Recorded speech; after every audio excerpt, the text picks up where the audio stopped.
All right. Hello, hello, hello. Hi, guys. Welcome back to my channel. We are starting our Durga lessons number 5. I really feel very small. I feel super small. I think it might be the way that I have the camera set up, but it's just going to have to be the way it has to be. Or whatever the case is, I am too excited. Okay, look, I'm talking about I'm too excited. I'm cold too, but I'm excited. So let's get ready to rumble. All right, Durga lessons. Lesson number 5. Lots has been happening. A lot has been happening. Nothing bad. Nothing bad at all. A lot of studying has been going on. My iPad is at 9%, which is cool because it started off. I really have to watch leaning over in this chair with this new mat that I have up under my desk because y'all might not have been here, but I almost fell over. Well, somebody was here. I almost fell over off this chair the other day. Leaning this way. So I have to be very careful leaning in this chair, but my calendar fell. Good job.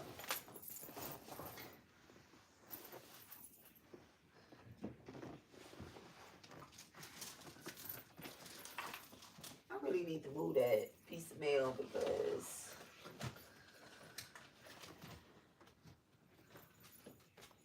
why? May. So May is Asthma Awareness Month. I was not aware, but now that I am, I find that very interesting. That my son that passed from an asthma attack was born in May. It is also Buddha's birthday, the month of Buddha's birthday. All right. Which is very, the full moon that happens in May is one of the most auspicious full moons. All right. And I think the full moon is on May 12th this year. Yeah, May 12th. Mother's Day is the Sunday before that. My baby's birthday. My twin flame's birthday is May 14th. And also we are going to have a genius transit. When I say genius, I mean like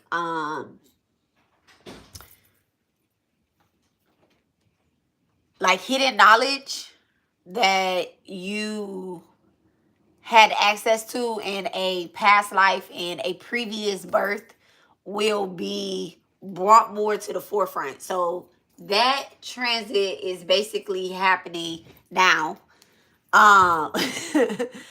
It's happening now, but you can start meditating. You can start really like meditating about hidden knowledge, occult practices, sciences, from previous births, channeling in to that energy. You can start meditating on that now. You can start at any time. Okay, so let's start our Durga lessons. Dear Divine, please bless and charge me and the collective with the energy to remember to access our previous lives knowledge so that we can move with grace.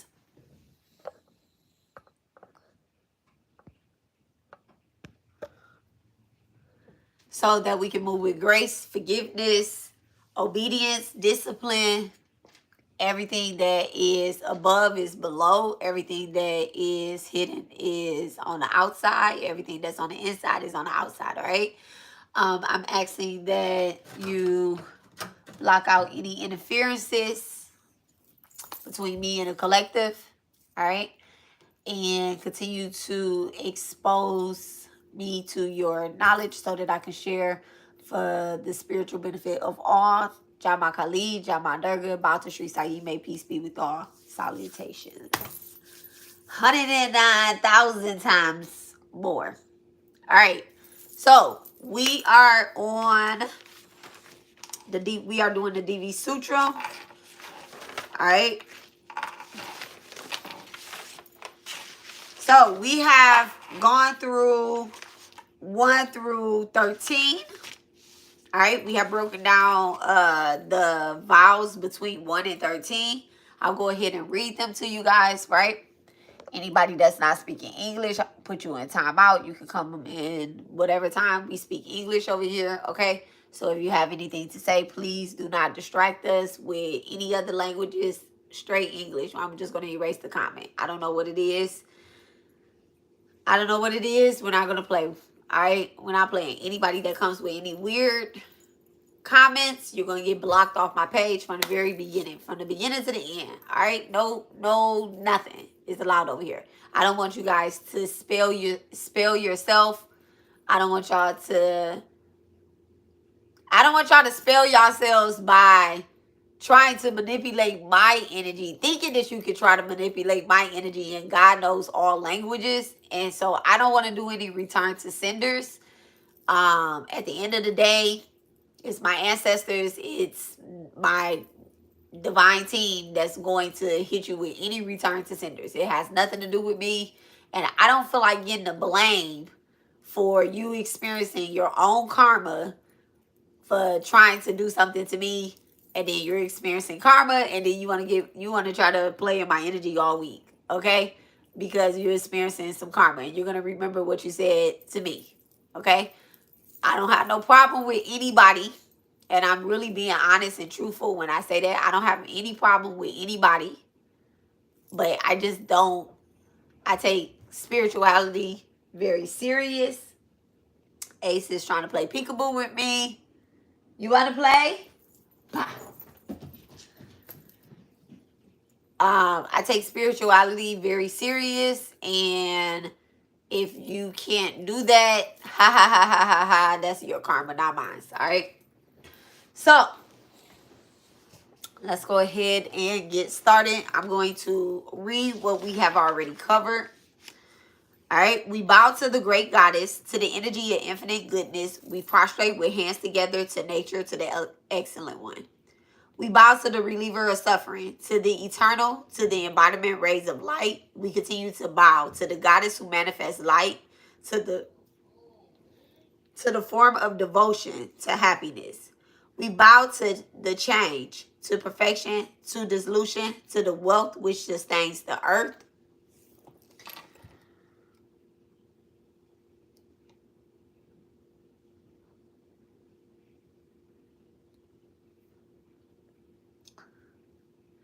We bow to change, to perfection, to dissolution, to the wealth which sustains the earth, to the wife of Shiva, the blessed mother of the world. We bow. We bow to the one who removes difficulties, who moves beyond all difficulties. To the essence, we continue to bow to the doer of all, to the perception, and to the unknowable one. We bow to the extremely beautiful, to the extremely fierce. We bow to the establisher of the perceivable world, and who is modane existence. We bow. We bow to the divine goddess existing in all, who is the power of Lord Vishnu.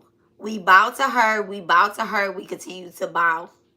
We bow to the divine goddess existing in all, who resides in throughout consciousness and is unknown by the reflection of mind. We bow, we bow, we bow to her.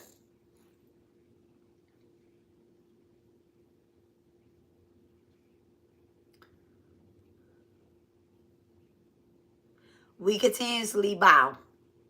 We bow to the divine goddess existing in all, who resides in a form of wisdom. We bow to her, we bow to her, we continually bow. We bow to the divine goddess existing in all, who resides in the form of sleep. We bow to her, we bow to her, we continually bow. We bow to the divine goddess existing in all who resides in the form of hunger. We bow to her, we bow to her, we continually bow.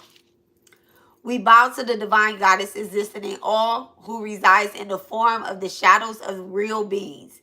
We bow to her, we bow to her, we continue to bow. We bow to the divine goddess existing in all who resides in the form of energy. We bow to her, we bow to her, we continue to bow to her. We bow to the divine goddess existing in all who resides in the form of thirst and desire. We bow to her, we bow to her, we continue to bow. We bow to the divine goddess existing in all who resides in the form of forgiveness. We bow to her, we bow to her, we continually bow to her. We bow to the divine goddess existing in all who resides in the form of social classification, social identity. We bow to her, we bow to her, we continually bow. We bow to the divine goddess existing in all who resides in the form of humility.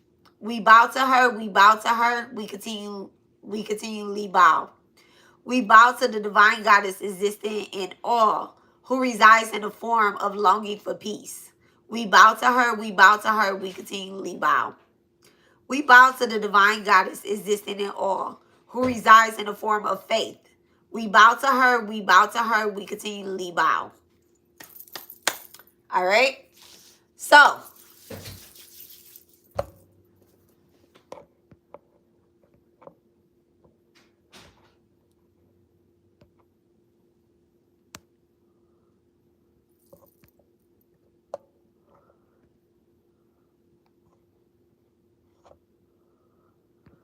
okay.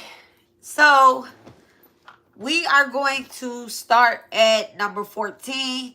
We bow to the divine goddess existing in all who resides in a form of forgiveness. We bow to her, we bow to her, we continually bow, right? All right. So I went live about this particular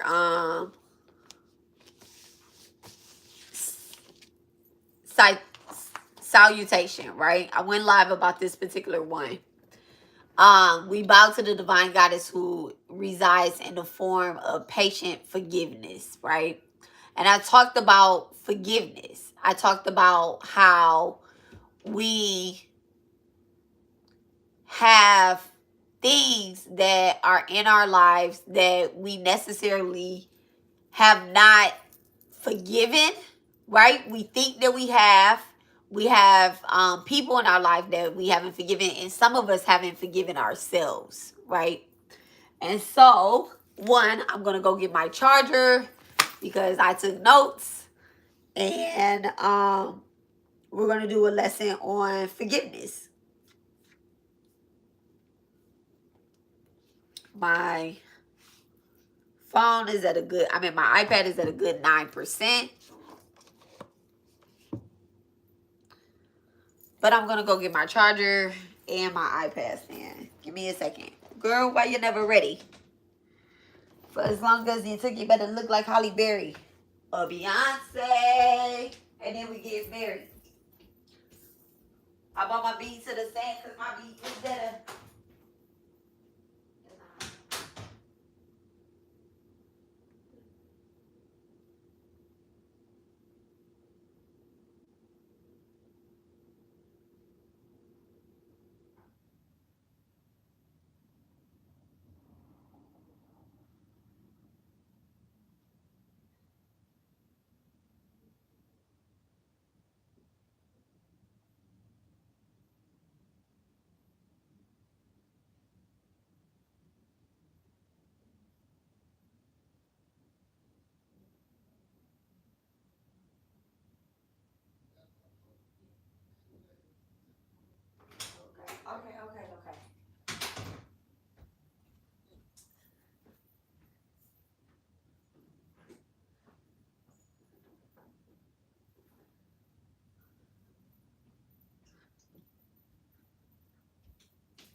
Baby, baby, baby, baby.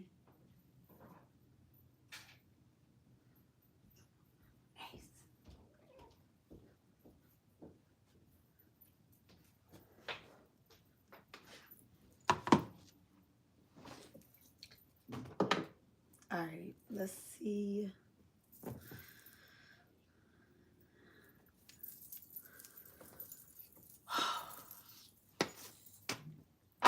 Yeah, I think I left my can you tell Nas to text me when he get here?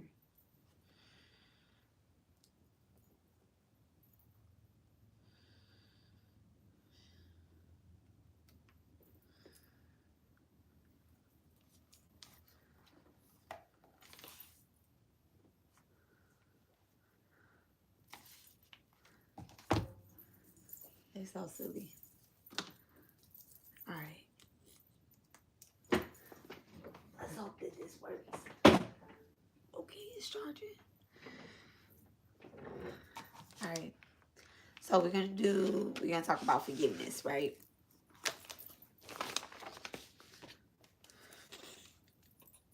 All right.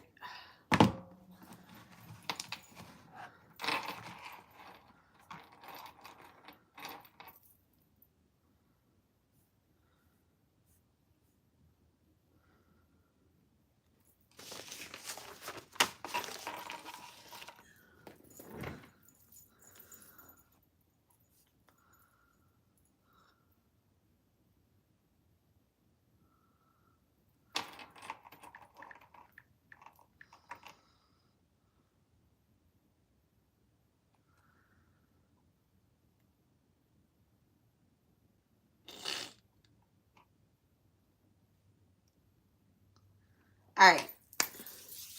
So I found a website, right? When I was looking into patient forgiveness. I gotta put that on do not disturb. And I'm like, what is the form of forgiveness, right?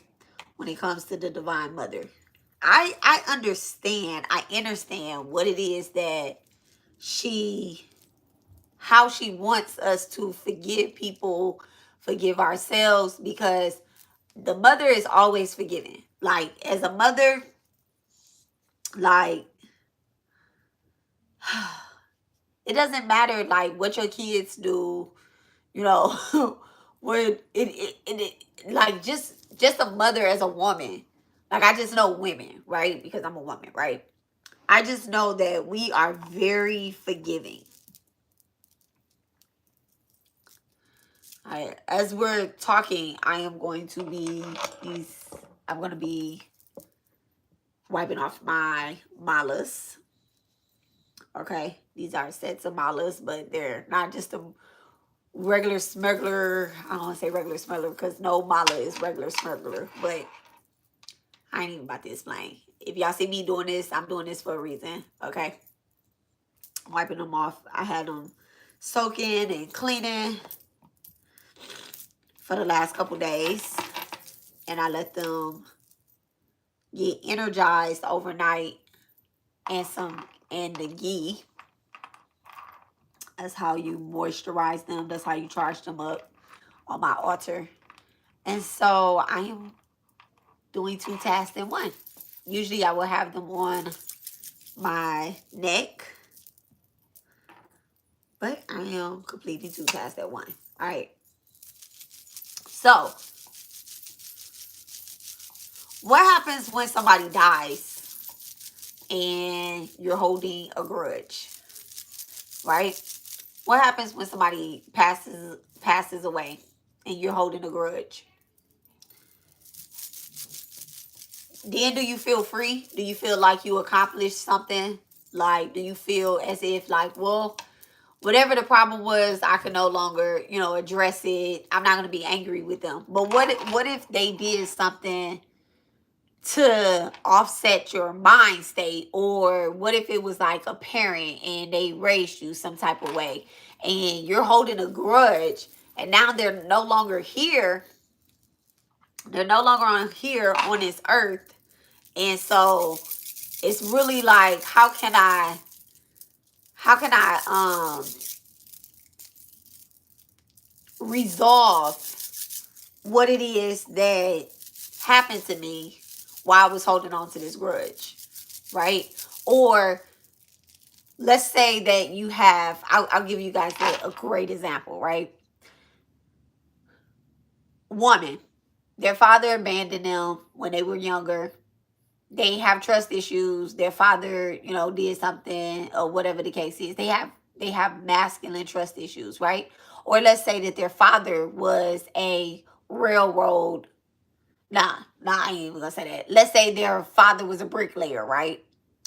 And you've noticed, like, okay, well, I'm naturally attracted to bricklayers, right? I'm naturally attracted to bricklayers.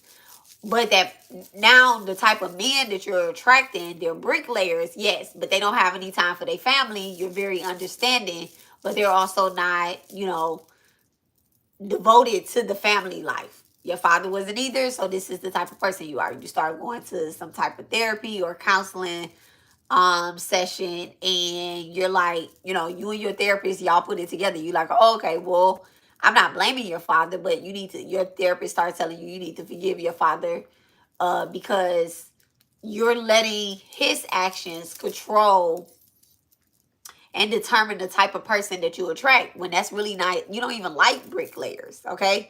You like astronauts.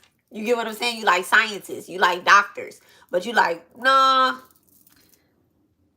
I'm really just searching for my father and all the men that I'm looking for, right? I'm searching for my father and all the men that I'm looking for.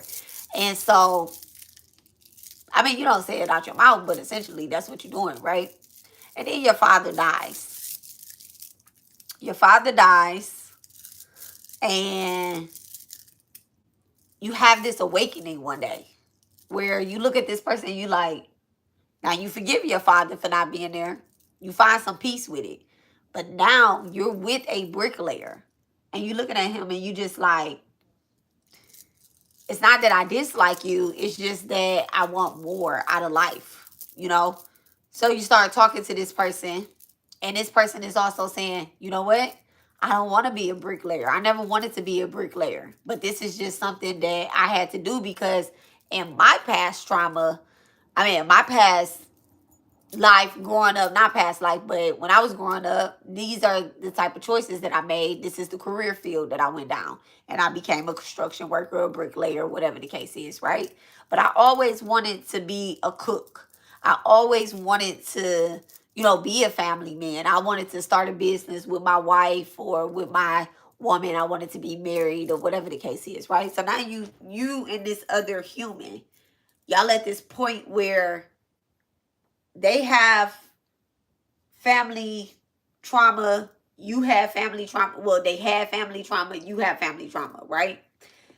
And y'all are realizing that y'all can resolve y'all trauma by having some type of forgiveness towards y'all family, right?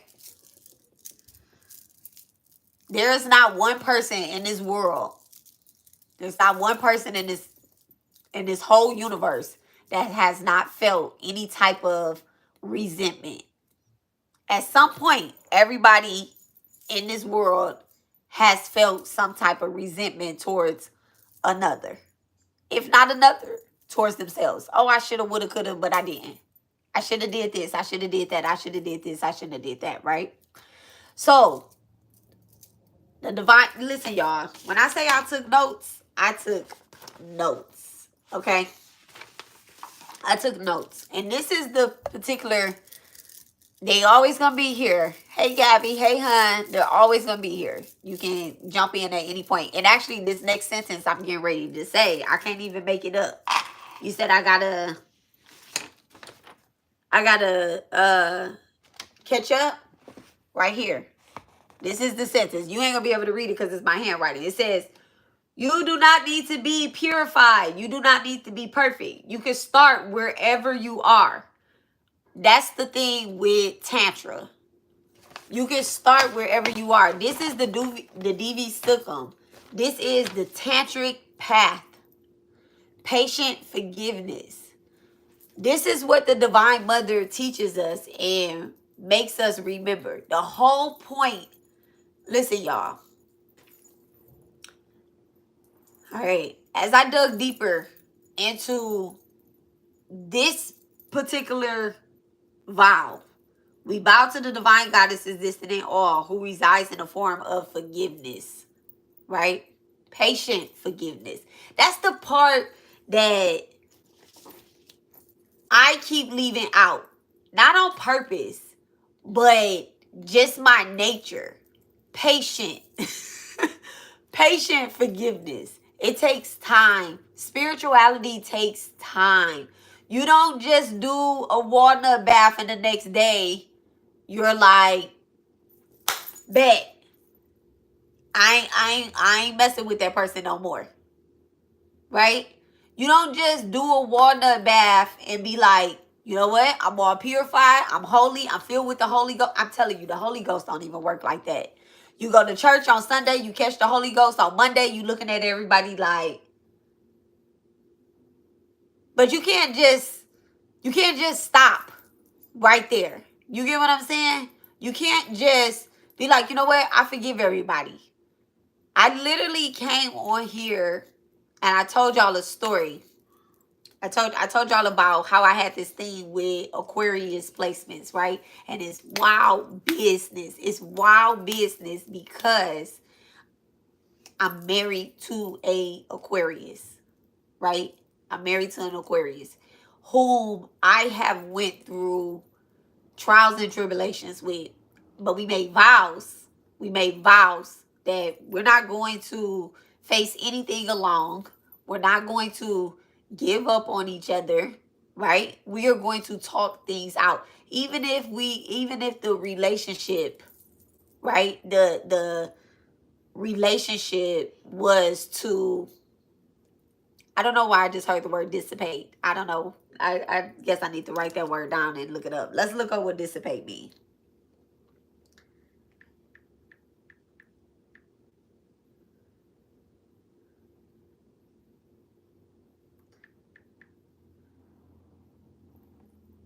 Intangible. Okay. With a reference to a feeling or other intangible things, disappear or cause to disappear. Fritter away. Money, energy, and resources. Okay. I got that. I received that, divine. Even if the relationship was to dissipate, right? We're still not going to give up on each other. This is what patient forgiveness feels and looks like. Because as a person that has lost many souls, right? 1 second, guys.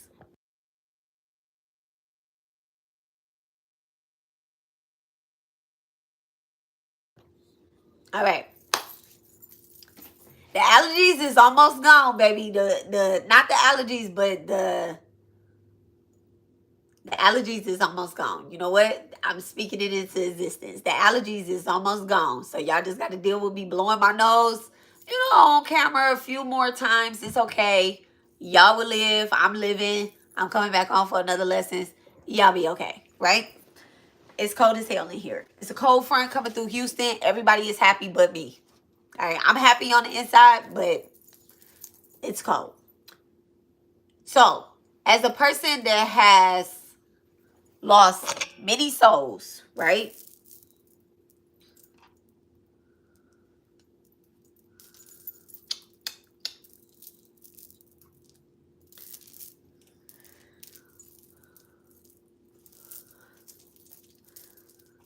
All right, next beats. So, as a person that has lost many souls, not just this lifetime, because, and let me take that back, material. Okay, material. All right, pause, pause, pause. Our body is made of two things: material substance and spiritual substance. Okay? Material substance and spiritual substance. I've never lost anything spiritually. I never lost anybody spiritually. We don't lose people spiritually. Literally, the soul just travels. Okay? We're still connected. we are still, I want you to take a bath. How did you take a bath and then put that back? Give me 1 second, y'all. Hold on a second. Hold on. Yes, then I want you to, you didn't take a bath yet? Okay. I did, yes, I want you to put that on. Jesus. You have socks? Yeah. Okay. Yes. I'm about to get on. I'm about to get on them. I'm about to get on them, okay? So, as a person that has experienced many physical losses, right? I've come to realize that the energy of whatever it is that has gone away physically, the energy still remains. That energy has a lot to do with love. It has a lot to do with love. Now, I'm going to put number 14 and a few other ones together. All right. And the way that I'm going to teach this particular lesson, 5. Okay. 5. Remember, we talked about the number 5 being a place for changes. Whenever you start seeing 555, 55, the number 5, it represents change. All right. 5 is also the number of Oshun, which is a mother. The number of Durga, which is a mother. And a lot of other deities have the number 5.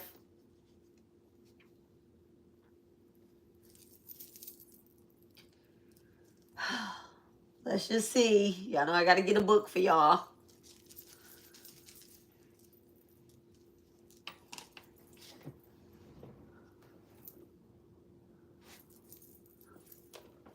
Bam. Don't got to go far. Bam. Deity linkage. Okay. I did a video on connecting and finding your deities. This is a great, great, great book to start with. Now, like I said, you do not have to be purified. You just need to start. You just need to start somewhere. Even if you connect to one deity, one diva, one God, one divine, just one, that deity is guaranteed to connect you to another one. No deity, and I mean absolutely no deity, is going to keep you at one spot and you be like, you know what? I'm just devoted to this deity. This is my deity. This is it. I'm telling you, that deity is going to lead you to other deities. Okay? I've come to realize that when I met and crossed with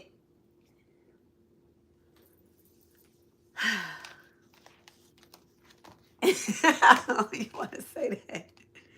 I'm telling you the words. Okay, anyway.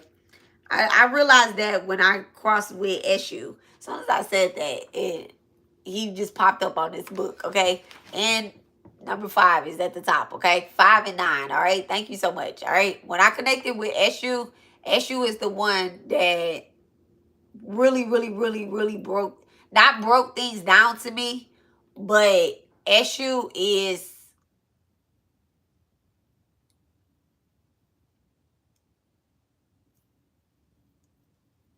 I didn't know that there were multiple Eshus. I didn't know that there were multiple Oguns. I didn't know, Papa Legba is Papa Legba, but I didn't know that there were different deities of Oshun. I thought Oshun was Oshun and it's just one, right? I thought that Ogun was Ogun and it's just one. I thought that, Eshu was Eshu and it's just one. You get what I'm saying?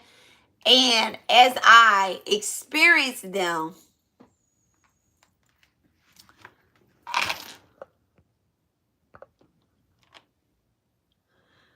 so as I experienced them in different states, I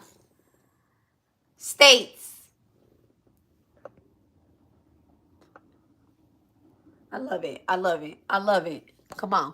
Y'all keep coming so y'all can keep showing yourself and I can keep hiding y'all off my page. Because in the future, I won't have these problems, okay?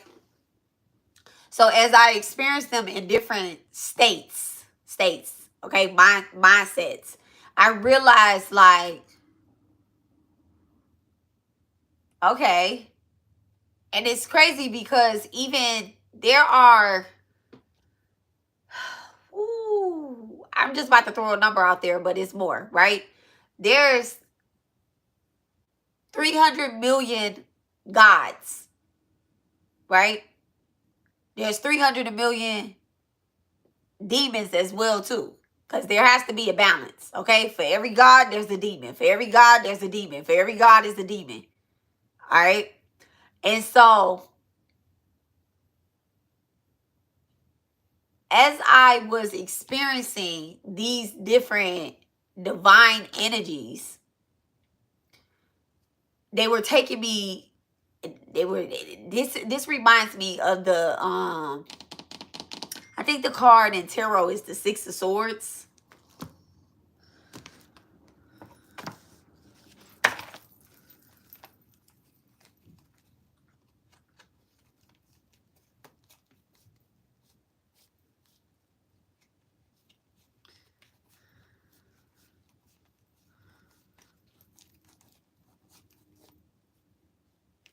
Yeah, the Six of Swords.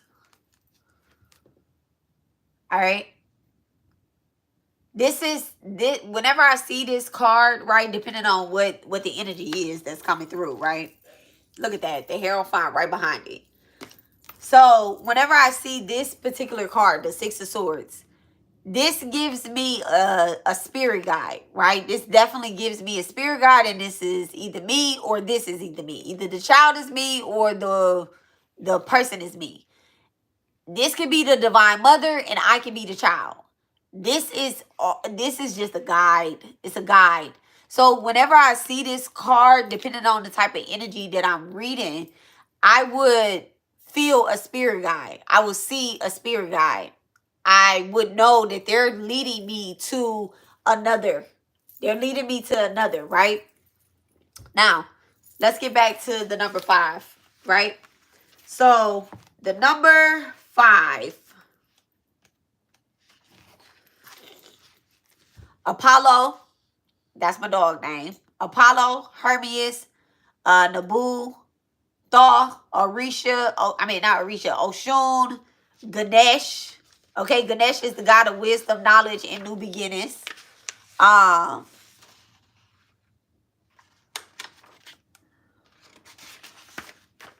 and then Mercury, the god of communication, finances, gains, commerce, luck, trickery, and thieves, right? So the number 5 represents change. And if we break down patience, forgiveness, this is where change is happening at. This is where the Divine Mother is telling you that I'm going to wait. I'm being very patient. You are to be patient. I'm patient, you patient.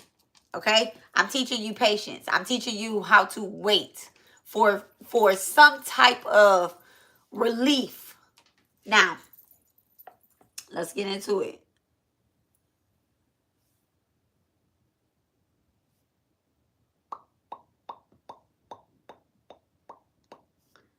We are going to talk about, okay,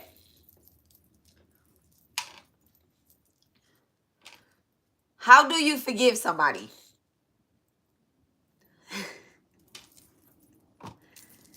There's multiple ways on how to forgive people.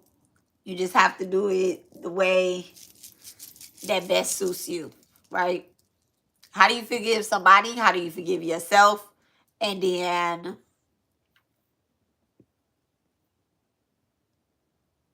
how do you go on to the next thing, right? I think I actually want to take this tassel off. I don't know why, but I really want to take this tassel off, but I guess I'm not.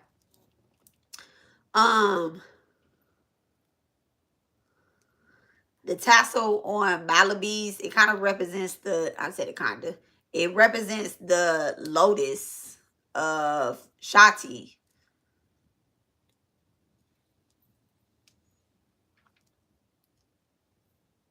Usually. But I just don't be liking sometimes how, I'm being real. Certain companies, they just make the tassel. I don't be feeling like the tassel be tasseling. And don't be wanting to stay all the time. And that's so annoying to me. Patience, though. Patience. All right. You don't forgive people by keep revisiting the energy. If, let's say, for example, this is all through experience. It's all through experience. People are gonna be mad. They're not gonna be mad, but I just hope that they understand. Let me not say they're gonna be mad. They're gonna feel some type of way. It's all through experiences. I am a person that has fucked up a lot, right? I'm swearing, I'm not cursing, okay? I'm swearing, I'm not cursing. I have messed up a lot in life. And I'm going to assume that the reason why that has happened to me a lot with the way that I am towards other people, the way that I had to go through it, I think the reason why I had to experience those is because of certain karmas that I have myself with me doing a lot of past life regressions, a lot of yoga practices, a lot of tantric practices. I see people that I've known before, right? I come in contact with a lot of people that I have known before. And when I come in contact with those people, I be so, it's like one or two things happen. One, I be anxious to even work with them, right? I be like, oh yeah. Okay, especially if they're a spiritualist, right? I be like, oh yeah, we know each other from a past life. We can work together, I don't really, I let people show me who they are before I assume or judge who they are every time. Every time. I let people show me who they are, right?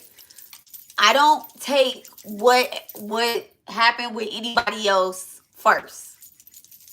I usually don't even know what happened with anybody else first. I usually don't know what happened with anybody else first. I usually don't find out what happened with anybody else until it happens. Until somebody either comes to me and tells me, oh, that person did this person did that, and this, and this, right? Now,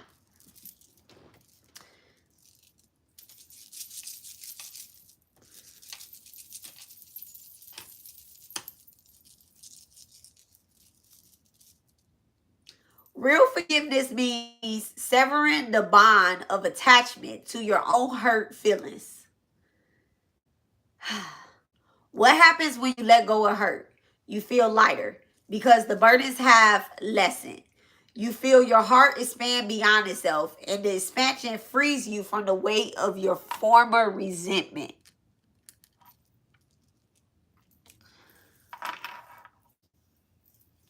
Resentment is when we expect people to do a certain thing, react a certain way, play their role a certain way, live by the code.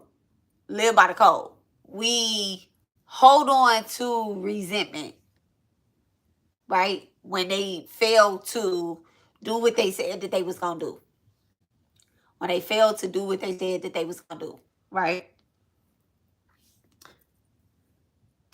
Forgiveness heals in three ways. First, if others have wronged you, you forgive them, you release, you forgive them. Your forgiveness of them releases you from a toxic burden of resentment, anger, and hate that you have been carrying around. All right. If you have harmed others, your forgiveness can be an inspiration.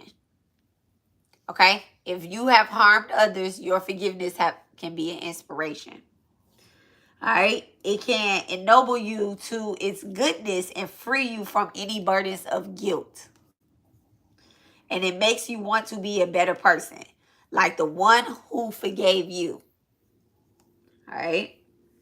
Third kind of forgiveness is purely internal.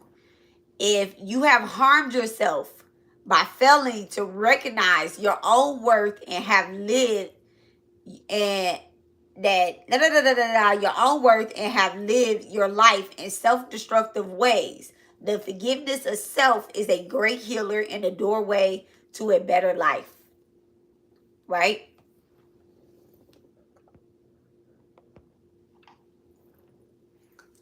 So, forgiveness. Let me tell y'all some ways that we need to have patient forgiveness, right? Okay. Clear your own karma. This is such a hard topic. This very first vow is such a hard topic for me because I'm a Scorpio.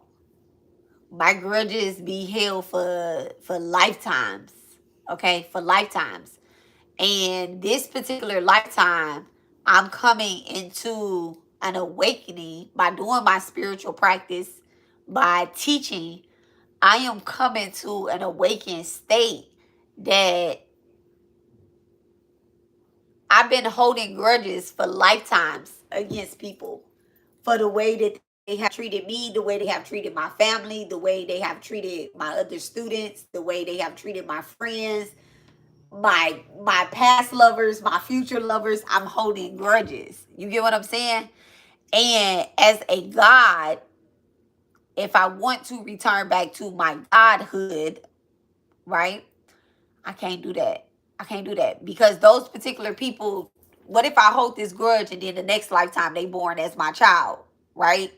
And I want to love my child. I want to raise my child up. Or what if they're one of my students in the future and I'm supposed to teach them this stuff, but I have some type of grudge or animosity towards them. In the back of my mind, I'm thinking like, why don't I like this person? I have to take accountability. I have to take accountability. That's a big word in forgiveness, is accountability, right? So number two, it says,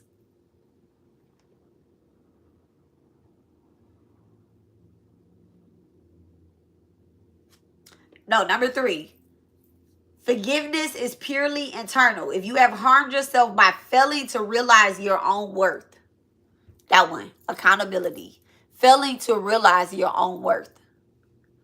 We bow to the divine goddess who exists in all, meaning that she exists in me, she exists in you, she exists in this karmic, she exists in that karmic, she exists in this mother, she exists in that father, that sister, that cousin, that uncle, that mentor. The divine goddess resides in them. Now,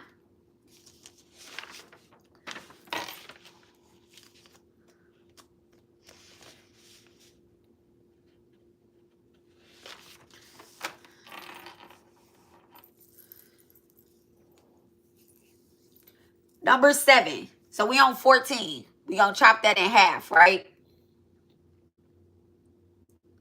We're gonna chop that in half and we're gonna go back.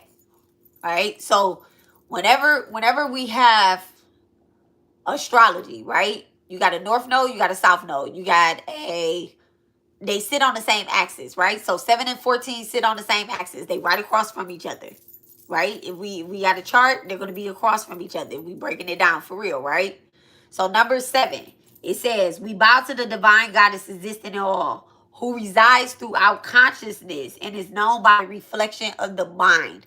You attract what you are, the reflection of the mind. You attracted this particular person that you want to forgive, that you need to forgive. I don't know if you want to, but that you have to forgive because that person was a reflection of the mind state that you were in at that time. Damn, oh my God. No, I was not. a liar and an untrustworthy ass friend and doing this and doing that and doing this. All right? No, I was not. I was not. But maybe I was in a different,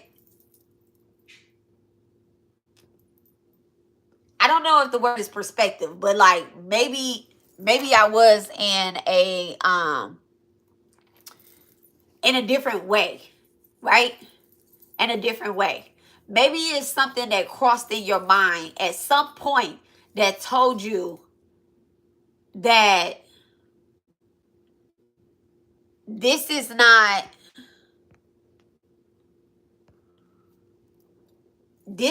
it. This is not it, right? Maybe you were over trusting, right? And when I say over trusting, like I said,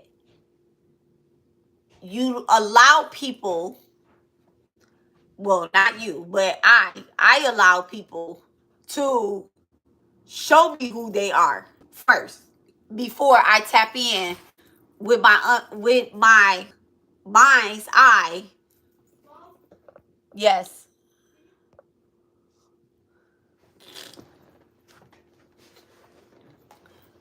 You said what? What is it that you need help with? Let me see. Let me see how they are, Nas. They look weird.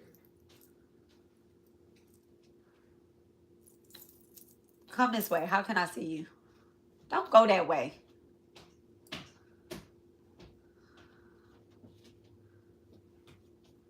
That's crazy. Them is like brand new.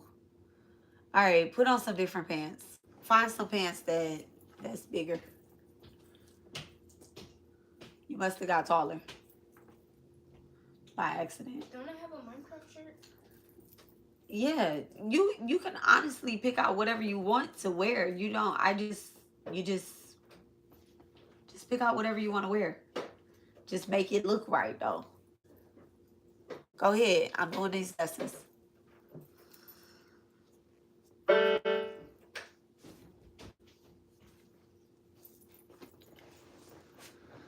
All right. Sorry about that, guys. No, I'm not mothering too. Okay. So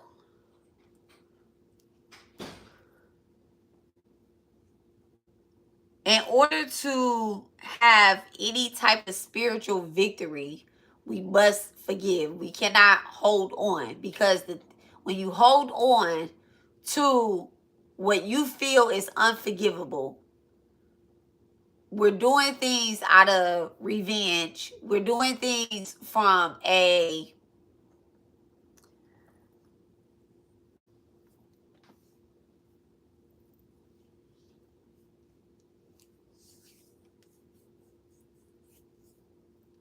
I don't know. I don't know how to explain it, but we're doing things from a weird place that's ungodly. Okay, so patient forgiveness is us truly recognizing people in their mind state. Okay, you know how you this is something that I say. I peep game and I just be like, all right, whatever to it, right? Until you do something about me or my family or say something about me and my family, then I'm going to go to bat. But so this is how divine tests you, right? They test you. The gods, they do test you. They see if you're ready. If you're ready to receive a certain amount of knowledge, right? If you're ready to elevate on your spiritual path, if you're ready to go further, if you are even, if you're not in the mind state to receive the goddess or divine's knowledge, you're only going to get so far. You're not, I don't care how much, I don't care how much you read, write, learn, how much spell work you do, how many candles you light on your altar, right? I don't care how far you think you tap in with divine or with God or with Jesus. I don't care how much you read the Bible. I don't care about none of that. If you hold any type of grudge, it's not godly. What was told to me,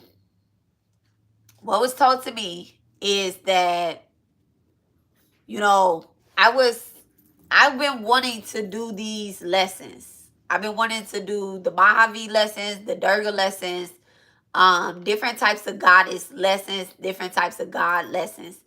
But every time I would want to do them, something would trigger me back into a energy where I was spiritually attacked.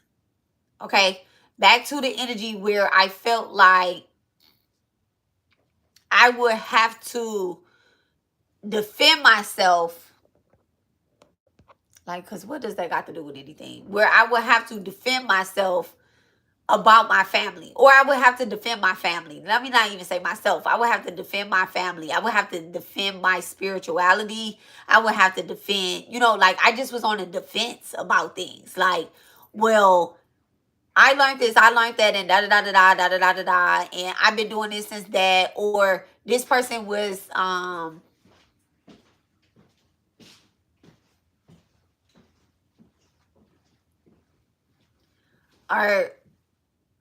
only you know what, that's me defending something. Have a good day.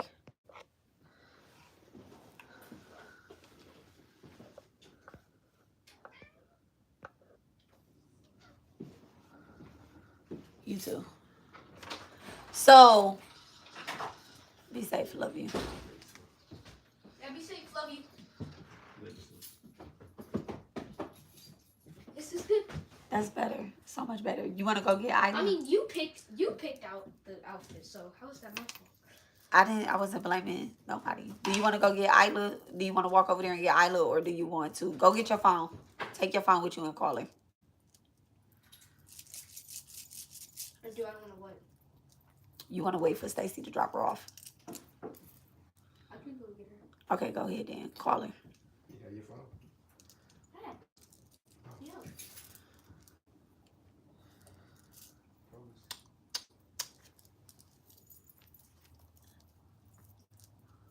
You still want to look for any gems? For little kids? No. For 10-year-olds? You can leave it off.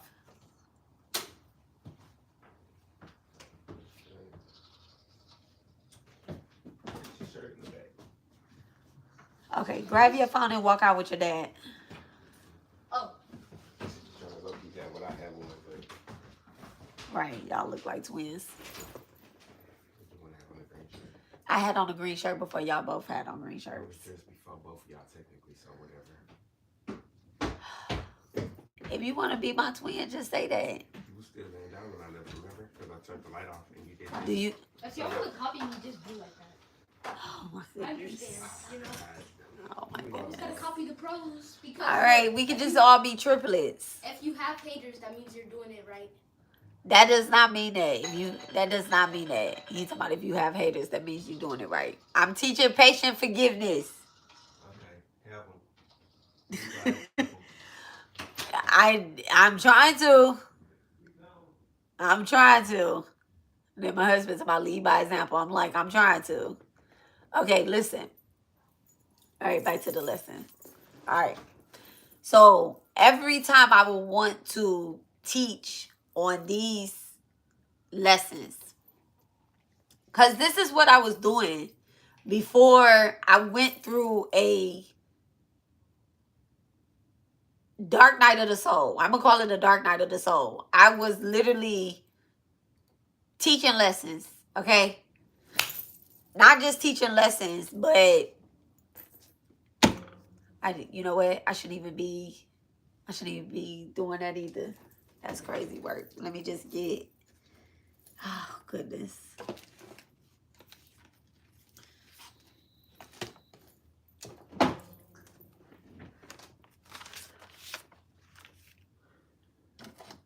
I shouldn't even be doing that either. Forgive me, divine.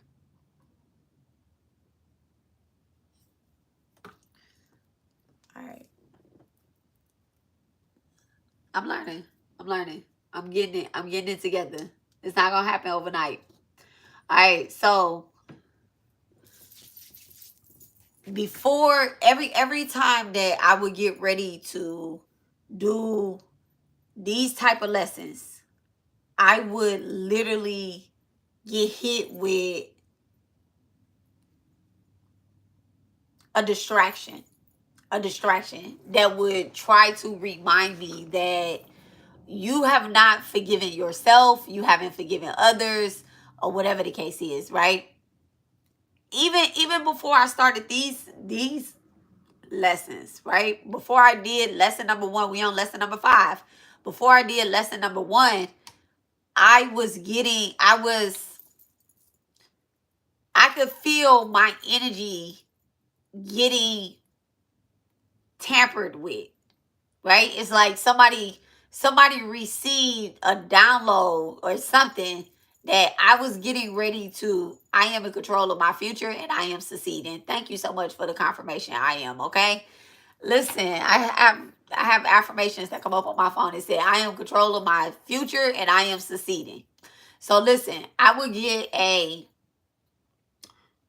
energy that would try to distract me from what it is that I wanted to do spiritually. And I honestly wanted to forgive. I wanted to forgive the particular karmic that just blankly lied. Okay, she lied. And I wanted to forgive her because one, I didn't understand why she lied. I didn't. And the more that I tried to understand why she was lying, right, the more confused I got because I would started digging into our past life and I was getting very confused with certain things that was coming up. So I tried to have a conversation with her, right? I tried to have multiple conversations with her, like one-on-one conversations with her, right? I've hit her up directly. I've given her my business number and my personal number. And then I went to Divine about it, right? And I asked, God, like, can I read her? And the things that I found when I was reading her, and and people say you're not supposed to read on anybody, right? There's a certain thing that we do out of ego, and then we do it for the spiritual benefit of all. And it was multiple times that I read her out of ego. This is accountability. It was multiple times that I read her out of ego. And then there's multiple times that I read her for the spiritual benefit of all. When I read her for the spiritual benefit of all, I gave it directly to her. I didn't share it with nobody. It's private. I read it, and I according to the views, I know that she has too, right? And so when I did that, I literally, after that moment, I heard Divine tell me, now, in order to move on from this energy, you have to forgive her. You have to forgive yourself for things that you have done this lifetime, past lifetime, that you have, that I gathered in that reading. And it's private. I won't share it. But like I said, I've done things as well too. And when I found that I had to take my foot off her neck in order to connect fully to Divine, I realized that me taking my ego out of the situation and me finding some type of patience and forgiveness for someone that has done very immorally things to the collective and myself, right? Unknowingly and knowingly, I had to realize that I have to clear my own karma. I have to allow her to clear her own karma as well too.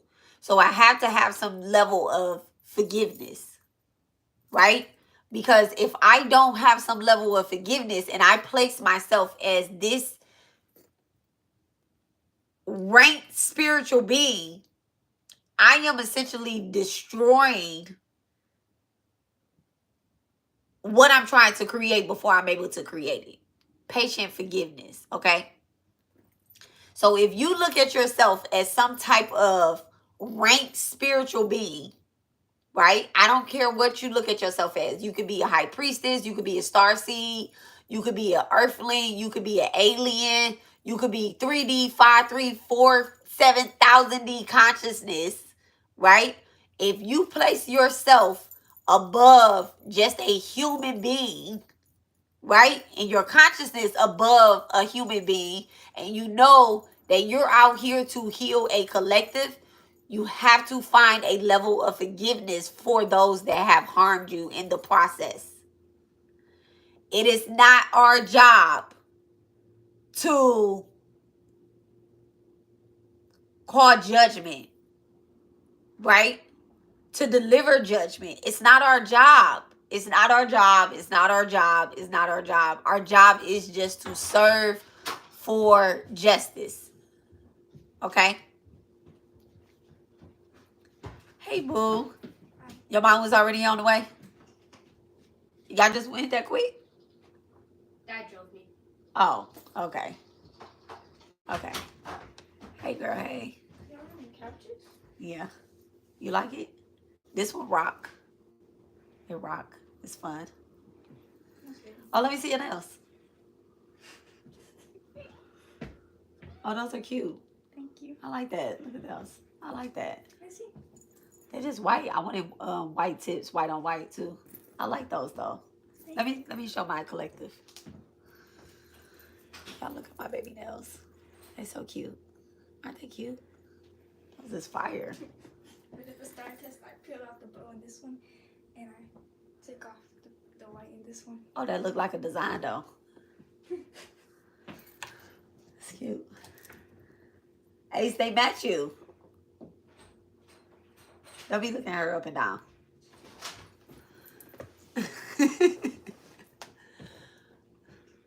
Okay, so I'm live. We're gonna hang out though. A little later. Okay? Alright. So we have to have some level of forgiveness, right? We have to have some level of forgiveness in order for us to be able to set ourselves up for the future to be spiritually successful, right? Okay. Actually, let me change that because I wrote down something else. We have to have some level of forgiveness in order for us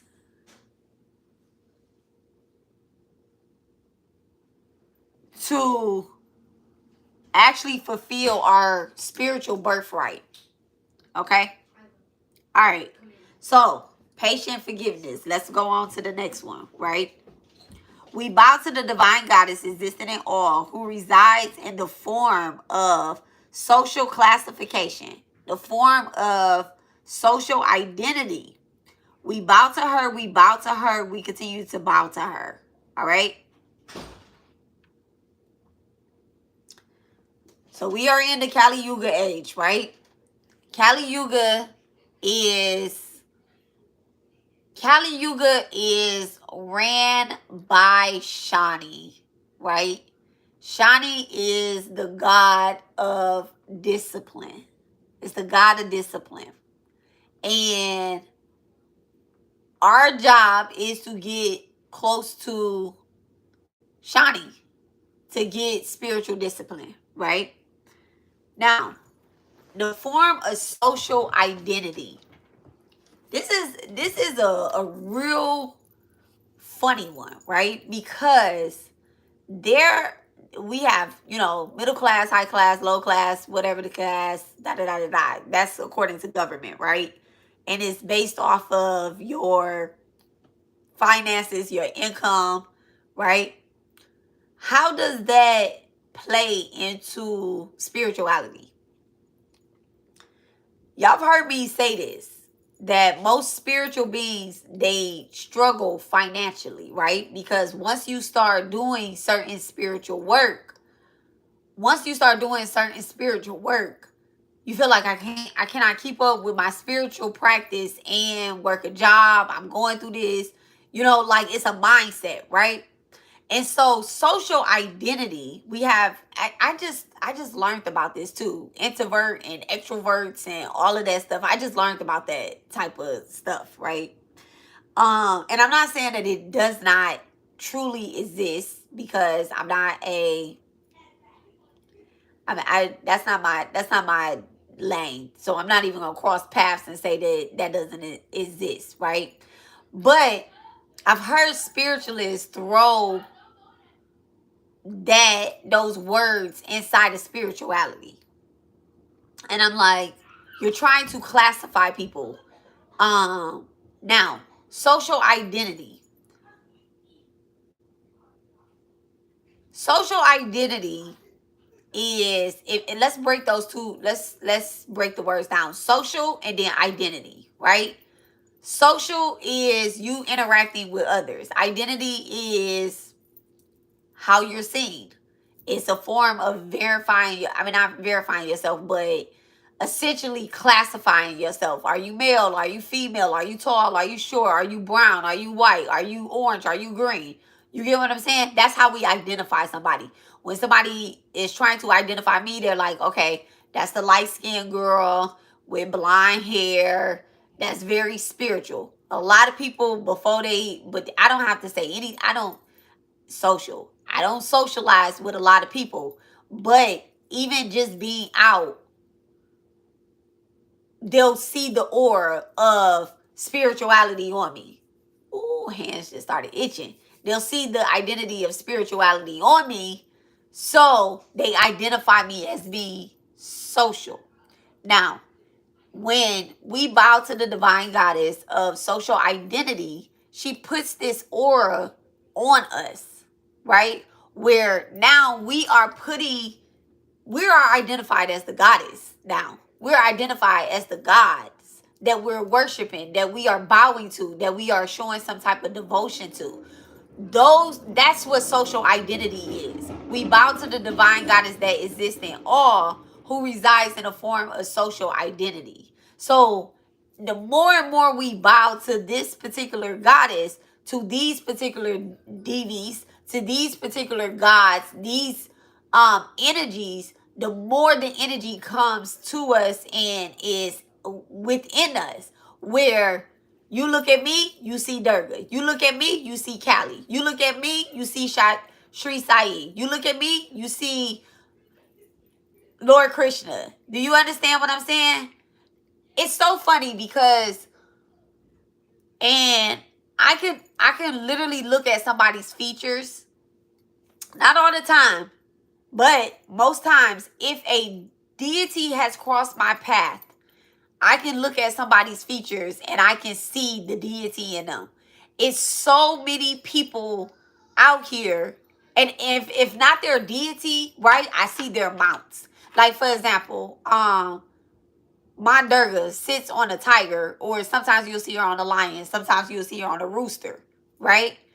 I will look at someone and I can see my Durga in them. I can see the lion in them, especially if you got a lot of. It's so crazy because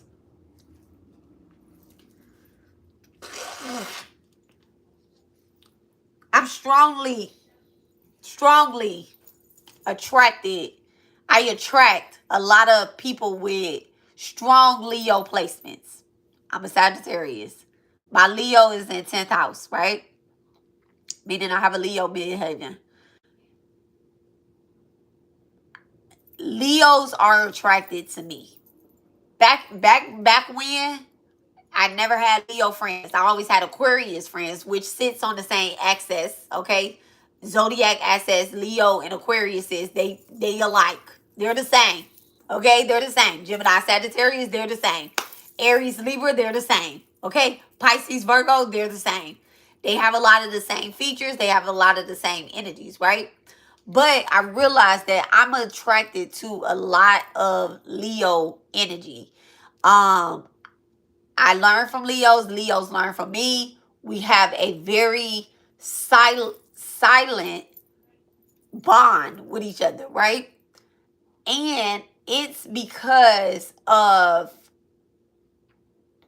it's really because of me having a social identity to my Durga. Period. Period. That's what it is. The divine goddess resides in all. So with that being said,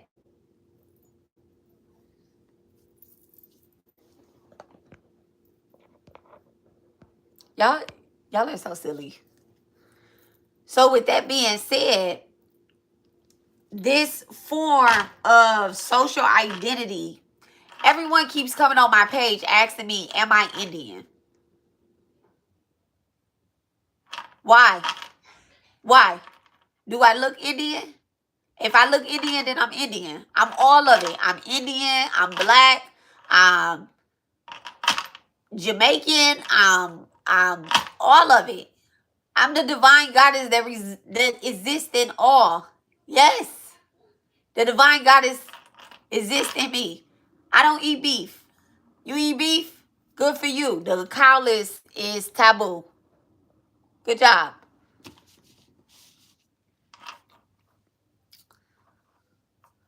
That's crazy work. You should stop eating beef. One more weird comment. I'm just gonna block you all the way off my page. I'm just telling you right now. Okay. That's you're distracting. Okay. All right. So we bow to the divine goddess existing in all who resides in a form of humility. Right? Now.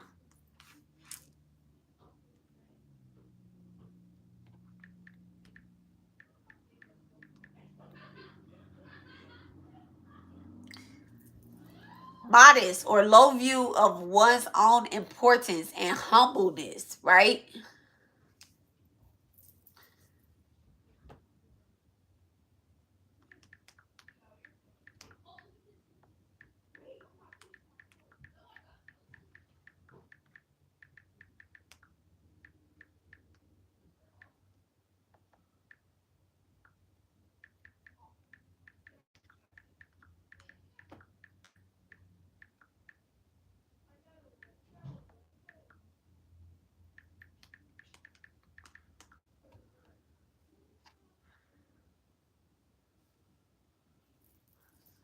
All right.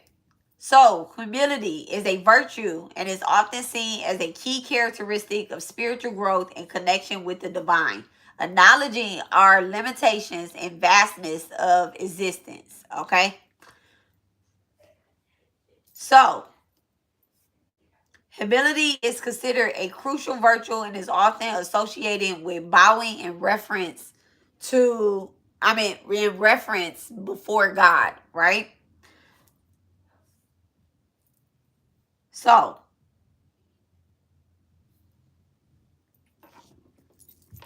we bow to the divine goddess existing in all who resides in a form of humility. We bow to her, we bow to her, we continue to bow to her. Now, this particular placement is where I had the note. It does not matter where you are in life, what you're doing, how many times you messed up, how many times you have came up, fell down, rise up. You could be the highest ranking, all right, because social identity. Okay, you could be the highest ranking spiritualist, and you don't have a spiritual practice, right? You need to bow down in reference to God and say, you know what, God, forgive me for my transgressions, forgive me for what it is that I have done, out of order or whatever the case is, and let's go from here. Let's go from here. There's this thing where there's a video that I did and I said you cannot have a spiritual business without a spiritual practice. I know that particular reading, that particular talk has shaking up a lot of spiritualists, you know, where they may be mad at me after I said it. I don't care. We're triggering. If we're not triggering, then we're not healing, right? That nice.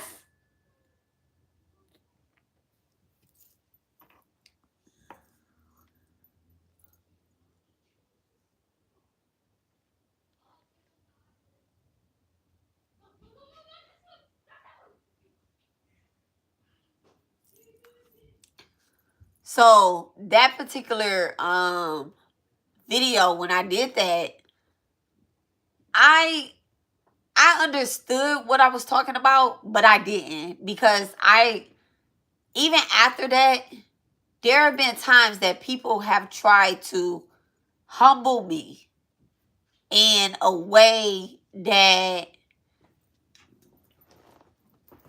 they feel as if I needed humbling, right? When I'm like, I think I'm the most humblest person ever.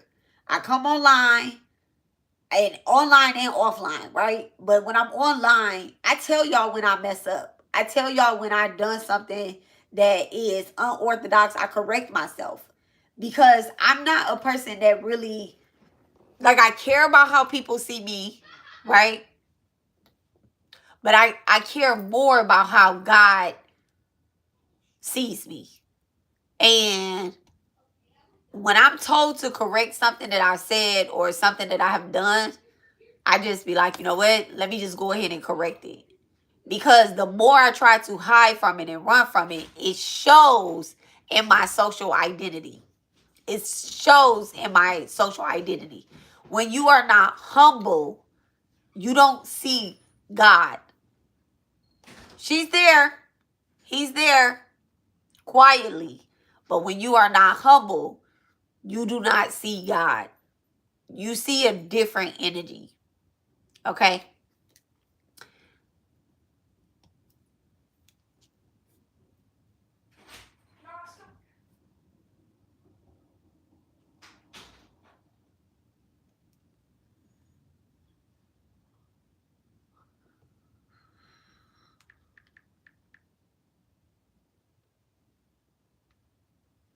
So humility and modesty is not only a rejection of pride, but it which we consider its opposite, but it is a deeper level and is a rejection.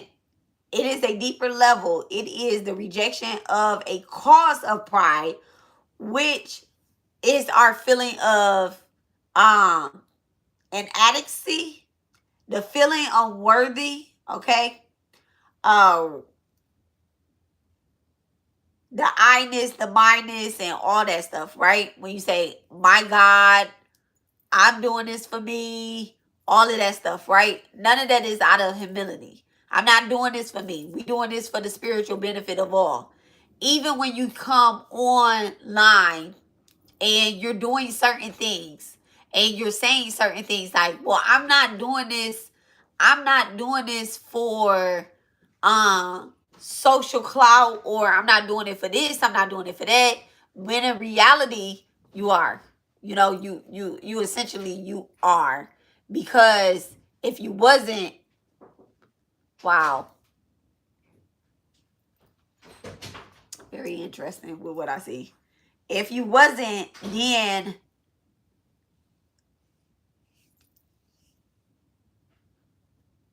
you wouldn't feel so fearful to do it. Okay? You wouldn't feel so fearful to do it. You'll just be doing it. You'll be like, you know what? I'm not doing this to be looked at like this or looked at like that or da da da da da da da da da da da da da da. Right? So when we have a level of humility, right? We bow to the divine goddess that exists in all. We bow to the divine goddess that exists in a form of humility. When we know that we're doing something for the simple fact that God gave us this word, the divine gave us this word, and we are doing this because it's for the spiritual benefit of all, we don't have no problem doing it. You wouldn't be thinking 2 or 3 times about whether I should, and this goes into whether I should be doing this meditation, right? Whether I should be lighting this candle, whether I should be doing this ritual, whether I should be creating this particular thing. No other person should cross your mind except a whole group. Okay, I'm gonna light a truth spell, right? I did a truth spell. When I did the truth spell, when I did the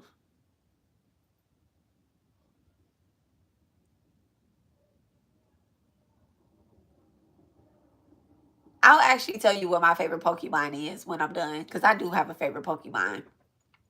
But I gotta look and see what the name of it is. Very interesting question. It's pink. Whatever it is, it's pink. It's a pink Pokemon. But you know what? That's a distraction. Let me not even go there. Steve. Okay. I play Pokemon too.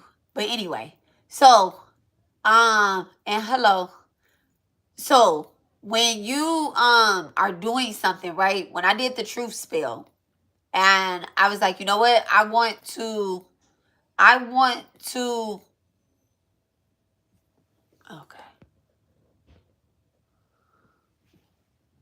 I was like, you know what? I want to be able to not only help myself know and feel the truth that I'm saying is actually truthful. Because I didn't just, when I did the truth spell, I didn't just put the truth spell on the collective. I did it for everybody, which means me as well. I put the truth spell out. I put a truth spell out for the spiritual community. So if you come onto my page, you watch my videos, right? You watch my videos, you look at anything on my page. Anything on my page. Now, you're going to experience a certain energy. You're either going to, and I wouldn't know. I wouldn't know because I asked that, other people, they experience their own karma. Their own karma. If you have some type of malicious energy towards another, it's going to start to come out. It's going to come out. You're going to feel. That's the first thing. The other thing is, if somebody has a malicious energy towards you and you are really moving in the light, all right, you watch these videos. Let's say you watch these videos, right? You're like, dang, okay, what she teaching, what she saying, it makes sense. But I don't like her. I don't like her. Right? I don't care for this woman. I don't understand her. She talk too much. Her videos are too long. Whatever the case is, right? I'm not personally gonna feel that. But it could agitate you to the point where you're going to, if you're a content creator, eventually you're going to say my name on your page. Eventually you're going to, you're going to show how you truly feel. If it's for me to see, I'll see it. If I don't see it, then I don't see it. If it is for me to see, now it becomes a part of my job to remain humble enough to understand why you feel that way. I get why y'all feel that way. I truly get why y'all feel that way. I don't like watching people videos that have long videos either unless I absolutely like them. When I was in the occult college and my teacher would start teaching, I would be engaged for hours. I used to be upset when the lessons was gone. It made me want to go and do my homework. It made me really want to study further. I'm like, he didn't even give us enough details. Let me go study further. And I mastered it. I mastered it because the Divine Mother, she exists in the form of humility. So I was very humble when I was practicing those. But when you're not humbly watching somebody for the right reasons, you get distracted. You get frustrated. You get like, oh, well, let me try to find something to counteract what she's saying. I got this thing where God showed me what they doing without using me to show me what they doing now. Before, I asked God to use me as a vessel. So the people that was doing something, they literally came into the energy and They start trying to hit my family because that's the only way that I'm going to say something. Hi, Lori, baby. I'm so happy you here. Hey, Lori. Listen. So when I was asking God to use me as a vessel, he was like, all right, bet. I'm going to use you as a vessel. Let me show you what people are doing by having them come at you directly. Yeah, I learned my lesson. And I realized that I have other things to do. So I am to remain, namaste, I am to remain humble, right? I'm to remain humble in my practice. And the humility in me is whatever somebody else is doing, it has no effect directly onto me. They cannot do anything to me directly. You can't say anything about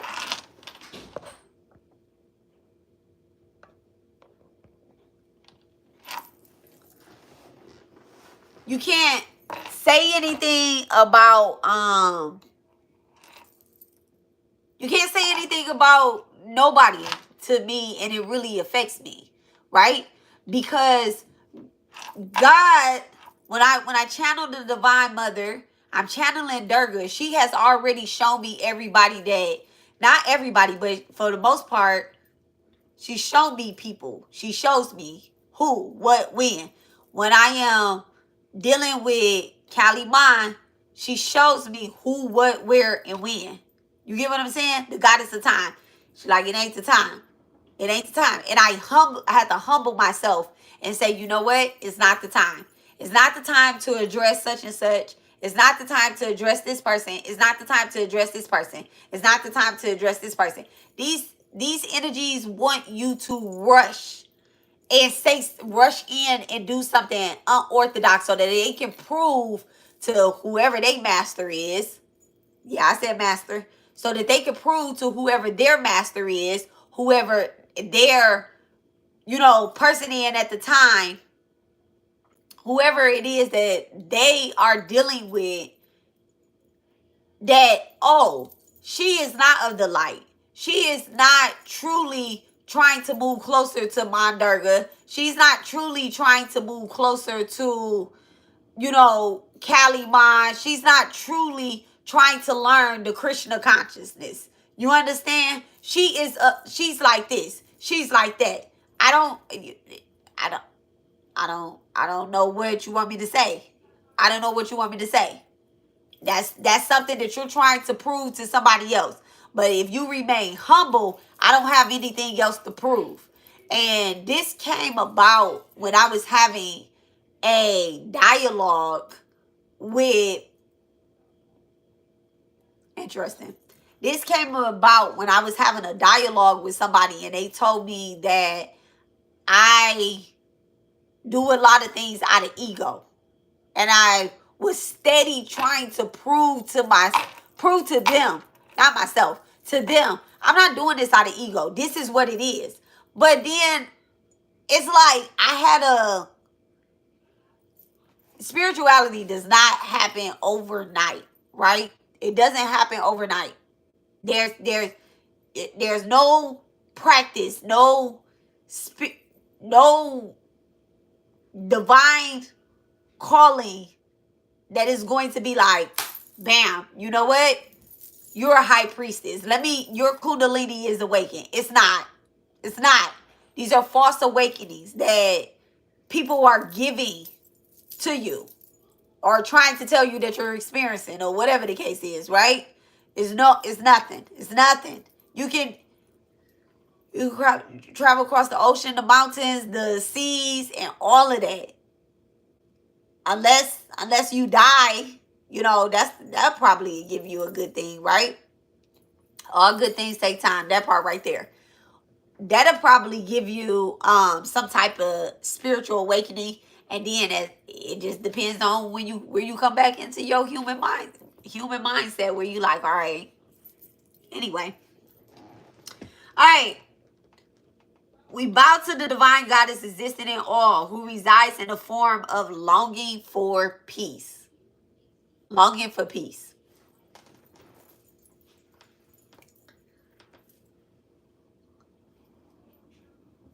I know. I know. We know. The divine knows that you do not want to be battling bitches every day. It's impossible. It's impossible to want to battle people, a mindset, even just going to, like, we're not lawyers. I don't think I have any lawyers. I don't think I had any lawyers watching me. And even a lawyer does not want to argue every day. Even a lawyer doesn't even have to argue every day. They don't. Like, I watch a lot of court cases, right? The defense goes, and then the prosecutors go. The defense goes, and the prosecutors go. Nobody is sitting there battling and defending themselves all day, every day. The president is not working every day for peace. No, it's just not where we at. It's just not where we at. Now, we're longing for peace, right? Not peace. It's not that we're working for peace every day. That's the wrong words. Thank you so much, Divine, for correcting that real quick in my mind. Right? Real quick. Thank you so much. They are wanting peace every day, but they're not battling every day. Okay? They're not battling every day. So we bow to the divine goddess who exists in the form of longing for peace. Right? And in parentheses, this is there. Longing for peace.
Let me look up a word real quick.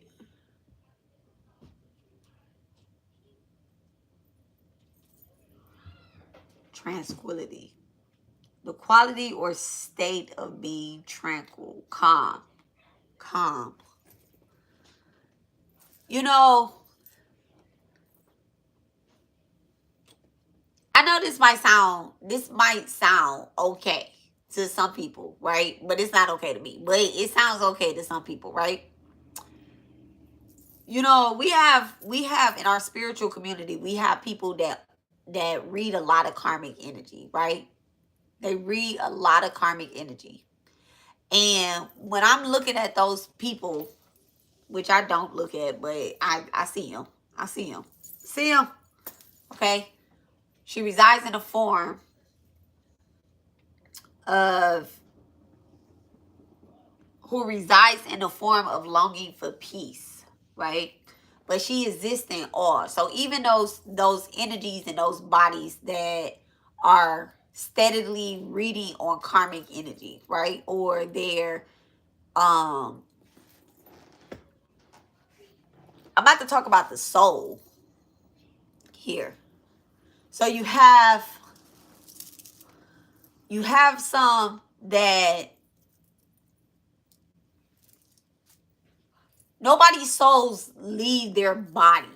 Even when you are possessed by a being, right? Your soul does not leave your body, right? This is the alchemy of the soul too that I'm talking about. It is just dormant. It's dormant inside of this physical being. Like, if your body was to be taken over by another entity. So now we're talking about energy harvesting. We talking about destiny swaps. We talking about okay, so I'll talk about energy harvesting and destiny swaps, right? So when I was under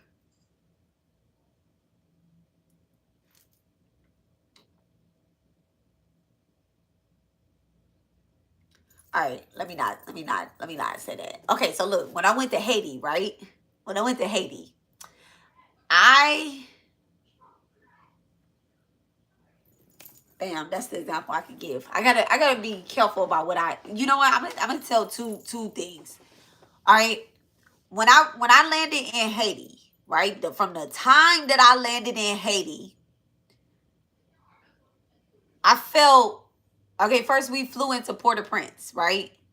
When we went to first of all, I was already saying I don't want to stay the night in Port-au-Prince, right? I don't want to stay the night in Port-au-Prince. From the time that I went to Florida, Spirit had told me I don't want to go to Port-au-Prince. It was like, I ain't going to Port-au-Prince. I'm not staying the night in Port-au-Prince, right? And the crazy work is I missed the flight. I missed the flight. So I had to stay the night in Fort Lauderdale. I had to stay the night at the hotel in at a hotel in Fort Lauderdale, right? And I could have went to Port-au-Prince, but they were saying that my luggage would be separated from me. So I would arrive in Port-au-Prince, then I will get my luggage, right? But I'm like, no, I need to fly with my luggage because I was taking spirit bottles, right? I was taking these glass bottles that host spirits in them, right? And so I was traveling with those, and I'm like, no, I don't want to be separated from my luggage. And so, not that it would have been a bad thing. I know my luggage would have found me, but I don't know Haiti. I don't know the airport. I don't know the language. And so by me not speaking Creole, I'm like, I'm not even sure. I'm just not sure about things. Now, let me tell y'all how this worked out, right? I end up staying the night at the hotel. Actually, when the hotel was the airport, because I was like, the flight is gonna leave at like 5 something in the morning, 6 o'clock in the morning. I can go to my thing. I don't want to be separated from my luggage, so I was like, I'm not gonna stay the night in Port-au-Prince. So when my flight was delayed, I already knew I wasn't staying the night in Port-au-Prince, right? But I had booked a hotel in Port-au-Prince. And my sister and another young lady that I was in constant contact with from Ohio, they end up staying in the room, right? Everybody was kind of upset with me because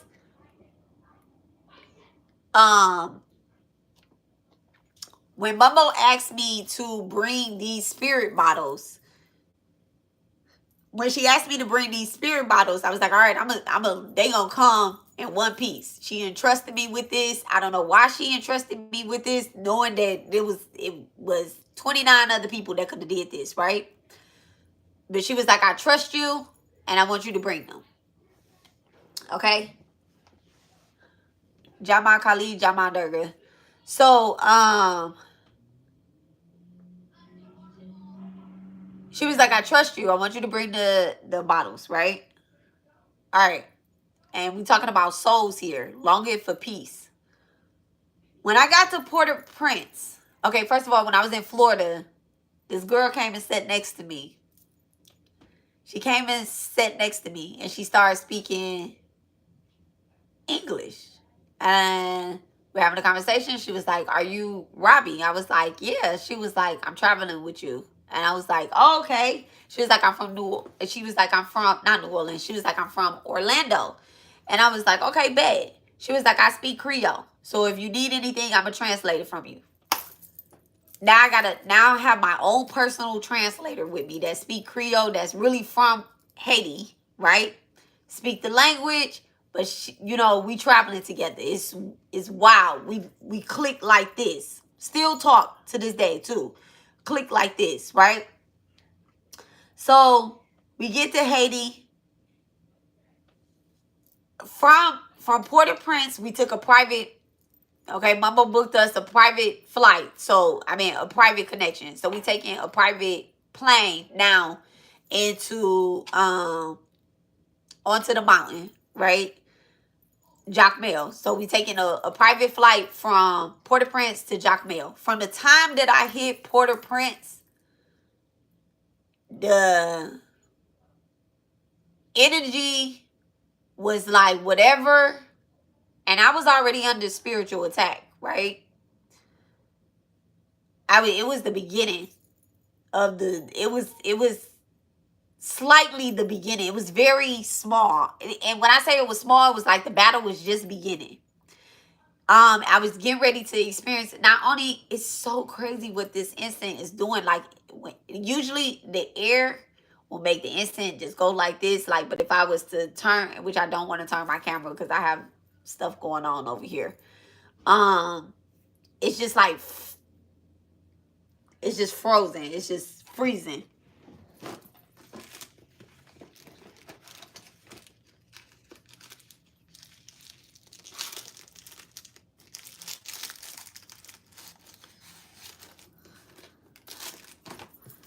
So from the time that I stepped into Haiti, I could remember what it's like. Whatever energy that was trying to harvest my energy, right? It couldn't touch me when I was in Haiti. So when I was in Haiti, there were 3 girls. It was me, it was my sister, and it was another mumbo, right? That was traveling with us.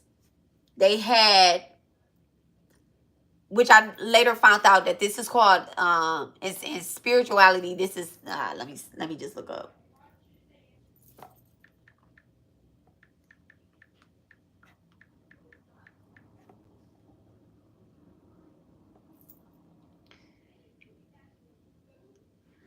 All right. So a spiritual horse is often symbolized with movement, action, freedom, and power. They represent the need to move forward, take control of one's life, and pursue goals with courage and determination. Horse can also represent strength, endurance, and the ability to overcome obstacles, right? So me, my sister, and another mumbo are considered spiritual horses, right?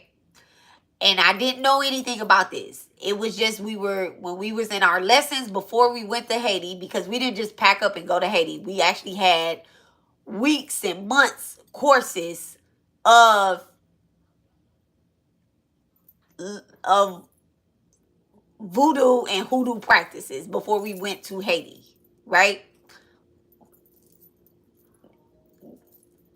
I don't even know how to explain it, but very much so awakening, right? A very much needed travel.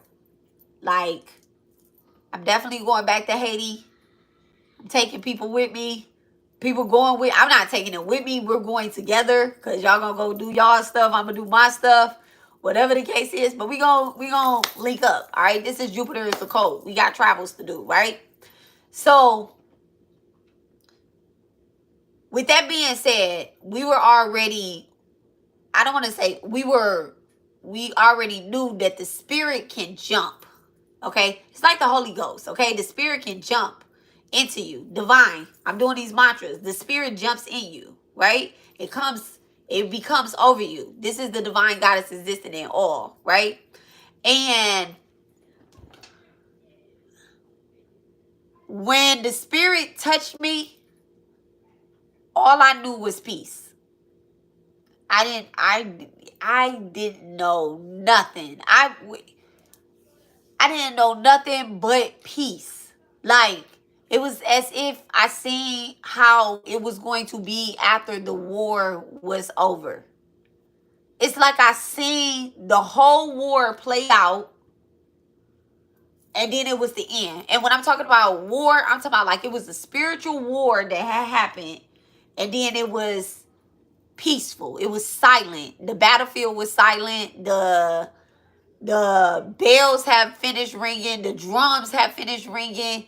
It was as if like whoever, whatever, if they were dead, they were dead. You get what I was dead, but it was peaceful. And I remember having this dream after I went under, right? And I'm using the word possession. I really don't want to use the word possession because the word possession gets such a bad rap. But you know what? I am here to, elevate the consciousness. So after I went under possession of Met Agwe, okay, who is a sailor, okay, over the waters, protector over the seas. After I went under possession of Met Agwe, which was not surprising at all. Again, your girl cannot eat fish. I don't eat nothing of the sea, but you get what I'm saying? But I love the water, but I don't eat nothing of the sea. And after I went under that possession, I was in a birth sack of an emerald stone. Emerald. It was a green emerald. And I was in that birth sack. And it's like I was in the middle of an emerald. And then the birth sack, somebody was going into labor. Like the mother was going into labor and I was born. And when I was born, I seen my karmic. I seen her. And we were peaceful. You get what I'm saying?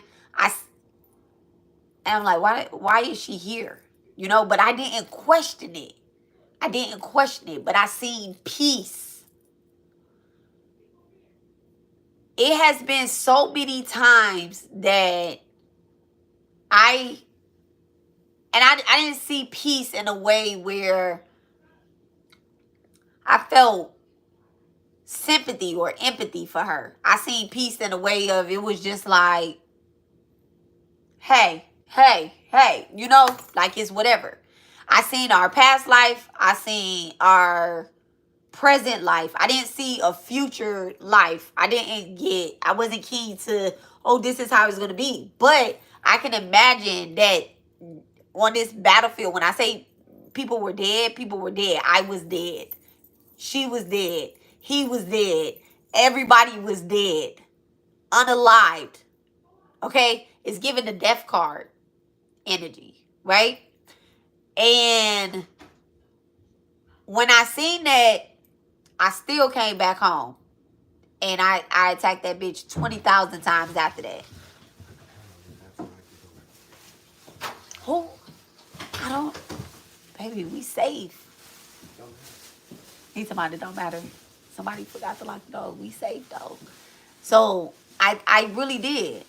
But in my mind's eye, it was something that I had forgot. I had forgot about it. When I came back home, she said something and it just woke me up like that. I was like, damn, this bitch still stealing from me. I didn't think about her at all when I was in Haiti. I didn't think about nobody when I was in Haiti. Nobody. All I thought about was, I thought about you, babe. I did.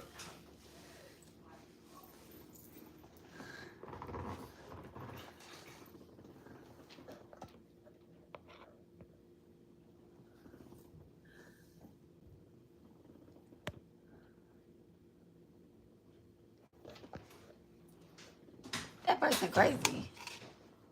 Anyway. I didn't think about nobody.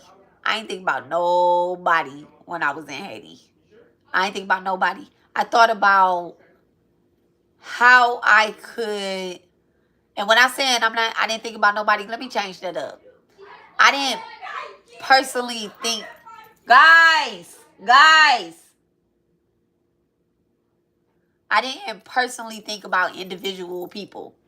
When we sat in this circle, right, I said I was there to get a entity off of my brother. But that's not why I went. I went to Haiti because I went to Haiti to further my spiritual practice. But I also had already knew that in order to get this entity off my brother, that I would need to find some type of forgiveness for the entity that was on my brother, because the entity that's on my brother is also the entity that's on my karmic. The entity cannot touch. They can't touch me directly. They can't jump onto me because I don't allow dark energy into my being, into my auric field. You get what I'm saying? I don't work with dark energy. I don't agree with dark energy. I don't light candles for dark energy. I don't read up on dark energy. It ain't no way into any of my chakra systems. Right? And so the only way that they could touch me is by touching somebody that I love. That's the only way that a dark entity can get my attention, is by possessing someone that I love or using someone else to attack someone that I love. This is why we have to, in order to find some type of peace, here we go right here. In order to find some type of peace, we must detach. We must detach. You have to detach from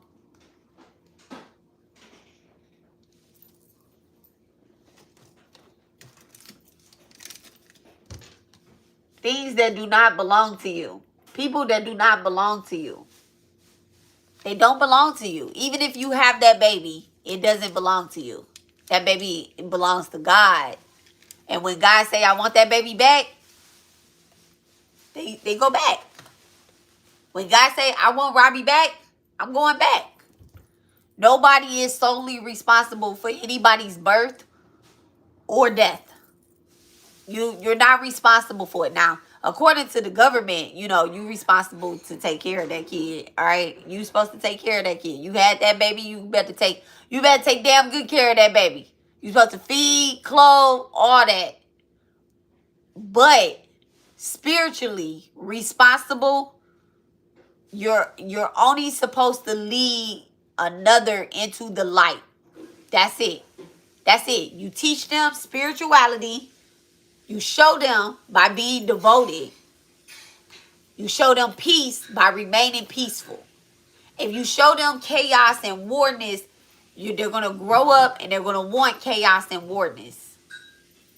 That's just how it is. So if you long for peace, you have to show peace. You have to be peaceful.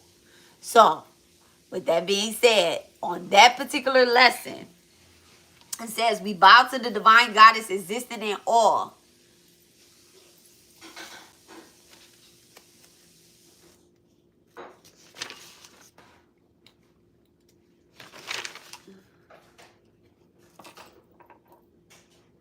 So it wasn't until number 6 where the number 6 vow, where divine started to remind us that she exists in all. All of the vows before that is, we bow to the great goddess, the goddess of infinite goodness.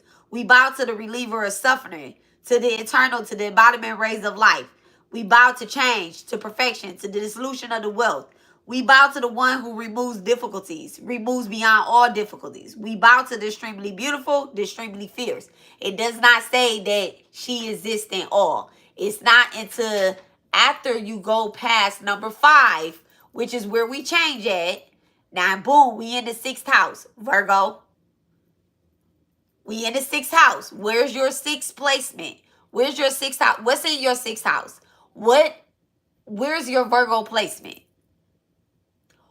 What Virgo do you know in your life? It all ties together.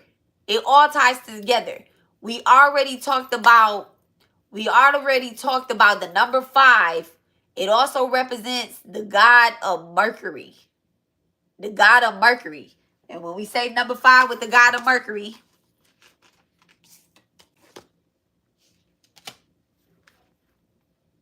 ooh, wait. The god of Mercury, the god of communication, finances, gain, commerce, luck, trickery, and thieves, right? Now, you have number 6, right? You have number 6. Let me read y'all what the goddesses, the Hindu goddesses that's under 6. Lakshmi, Parvati, and Vishnu, the supreme being. Lakshmi, the goddess of wealth. Parvati, the goddess of love, fertility, and devotion. So, with that being said, her saying she resides in all, meaning that if you have peace, you're embodying. If you have peace, you are embodying not only the divine mother, right? Even though it's spiritual warfare out here every day, every day, every day, there is somebody praying that you stop doing what it is that you're doing. Every day there's somebody praying and hoping that you stop meditating, that you stop doing your mantras, that you stop chanting, that you stop doing your tarot readings, that you stop using your spiritual tools, that you stop lighting your incense, that you stop burning your candles. Every single day there are going to be a unpeaceful goddess or God out here that has forgotten exactly who they are because they're not in communication with the light. But as long as you move past that change, we bow to the divine goddess who exists in the form of change, dissolution. As long as you move past that, you are absolutely going to embody the goddess of wealth, the goddess of love, the goddess of fertility, the goddess of devotion, and the supreme being. All right?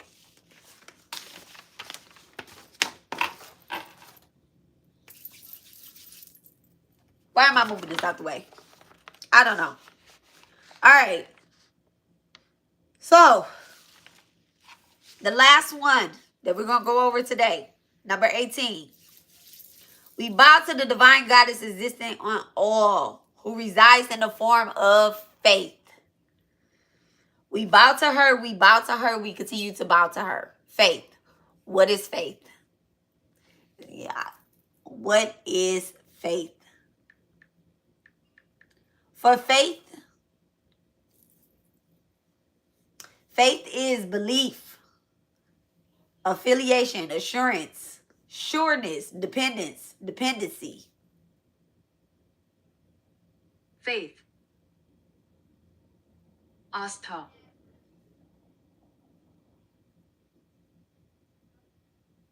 Religious, righteousness, duty, law, virtue, obedience, respect, admiration, homage, belief, honesty, fair play, trust, integrity.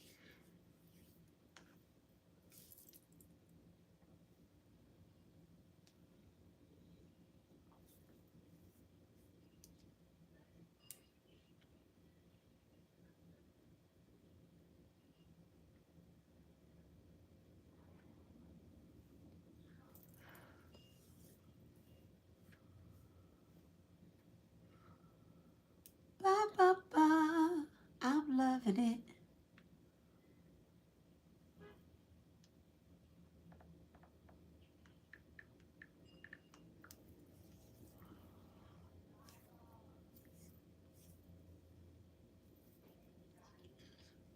All right, so it says, we bow to the divine goddess who resides in the form of faith. Is a devotional expression often used in Hindu and other traditions, particularly in the context of the Devi Sutram, okay? Similar prayers honoring the goddess.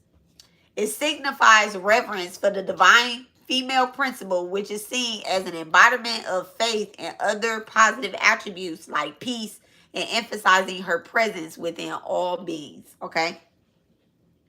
It says the statement highlights the goddess presence and faith, suggesting that faith itself is a manifestation of the divine. Faith itself is a manifestation of the divine. I'm digging it.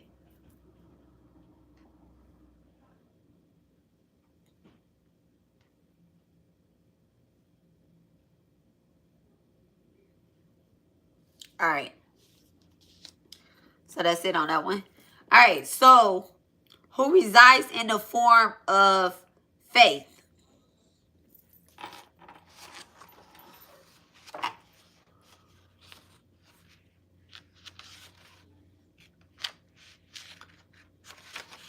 Ooh, ooh, ooh.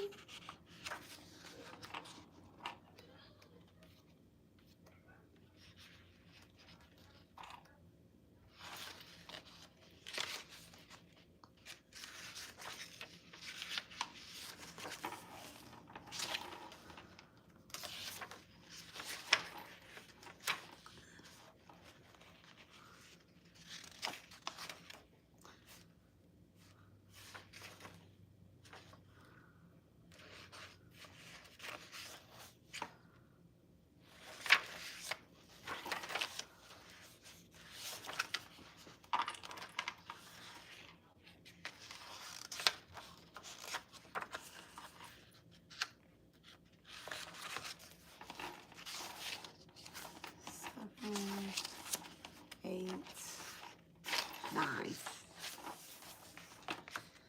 All right. So this particular one is number 18, right? So when you break the number 18 down, we get to 9, right? 9 is Ma Durga's number. This is the form of faith, all right? I love these little codes, and like each one from the beginning to the end, like you got to break the numbers further down, especially after you get past number 9, right? So let's read what number 9 is.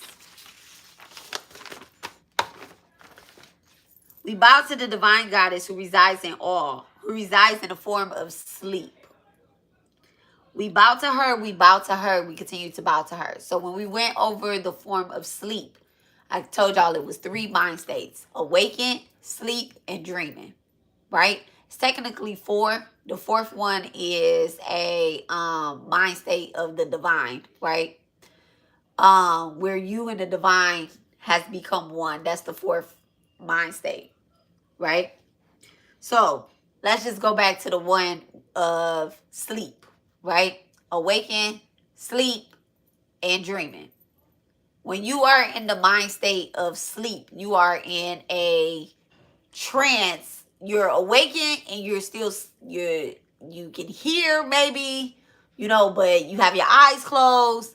You're not quite dreaming, but you're in a peaceful sleep energy, right? So you have Goddess Durga. This is her number. The goddess of victory, of good over evil. Hanuman, okay? A monkey god known for power, courage, faithful service. Hanuman is in full faithful service to Sita and Ram, right? And Durga, the king of gods, the god of weather and war, and Kamake, the god of war, victory, and the commander of all gods, right? So, when you have faith, right, you literally become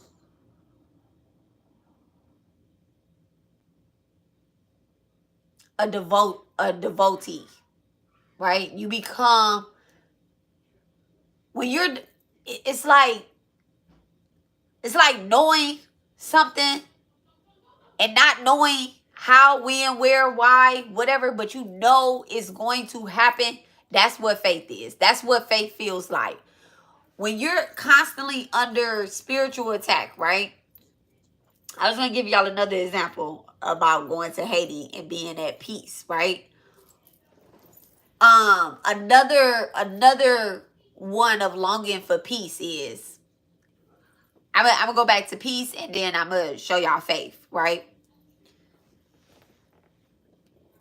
So I got word from Divine that if I fulfill my spiritual purpose, right? And how, when, why, whatever the case is, I don't know, right? This is a part of the yoga mind state that I have where I'm just eliminating karmic debt. I know that by the time I transition up off this earth based off of what I've received. If I do what I'm supposed to do, I'm going to die without any karmic debt. And I'm okay with that. I feel very peaceful about that. I feel very I'm okay with that. But I have to remain at some I have to remain at some form of devotion. So that means that I must have some type of faith and a higher consciousness than my own. I must have some type of faith in knowing that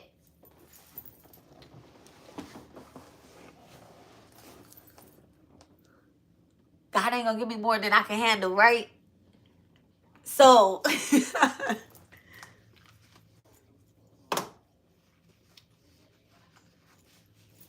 so the more that's put on my plate, I have faith that divine has put it on my plate because he knows that I reside in the form of hunger. Okay? The divine mother resides in the form of hunger. She's not going to fill my glass up and it just start pouring over all over the place, right? She's going to give me a bigger glass. She's going to give me a bigger glass. Because if the divine mother exists in all and she exists in the form of thirst, she's going to fill me up with what it is that I need, what it is that I'm asking for in order for me to stay at a peaceful mind state, in order for me to bring about a peaceful mind state to others, in order for me to show them what faith is. She's not going to keep letting me, look like the soul has been sucked out of my face. She's not going to keep letting me look like I'm constantly under spiritual attack. This is a message that Lakshmi gave me too, right? She gave me a message of like, we love that you don't spend a lot of money. I don't spend a lot of money on like clothes and little stuff like that. But she's like, I've given you quite a few. Like, I don't spend a lot of money on clothes for myself, right? I don't buy a lot of things for myself. This shirt came from I bought this shirt for one of my kids. They didn't want it. And so you is such a good boy. Ace, you is such a good boy.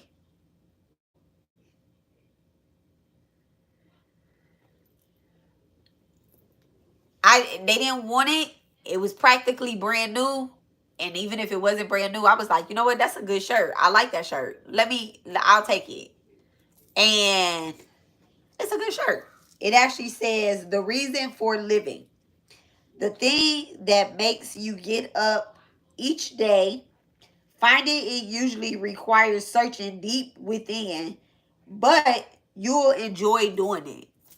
I thought this was deep as hell. But I guess it was too deep for my little Virgo or whatever the case is. I guess it was too deep for him. He like, no, I don't want to wear that. It's not my thing. Whatever.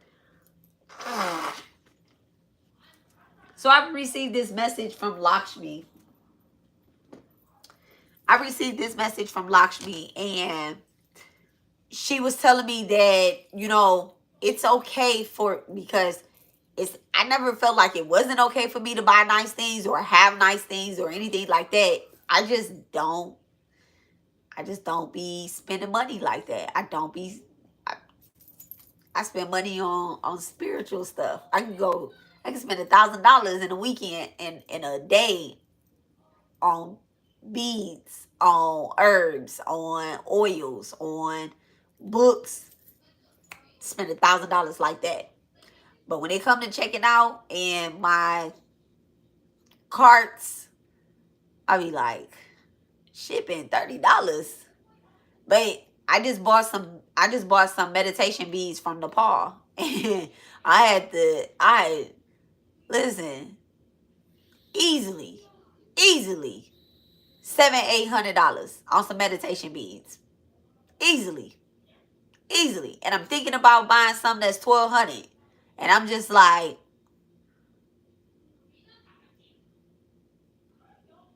it's nothing wrong with it. But the message that I got from Lakshmi was,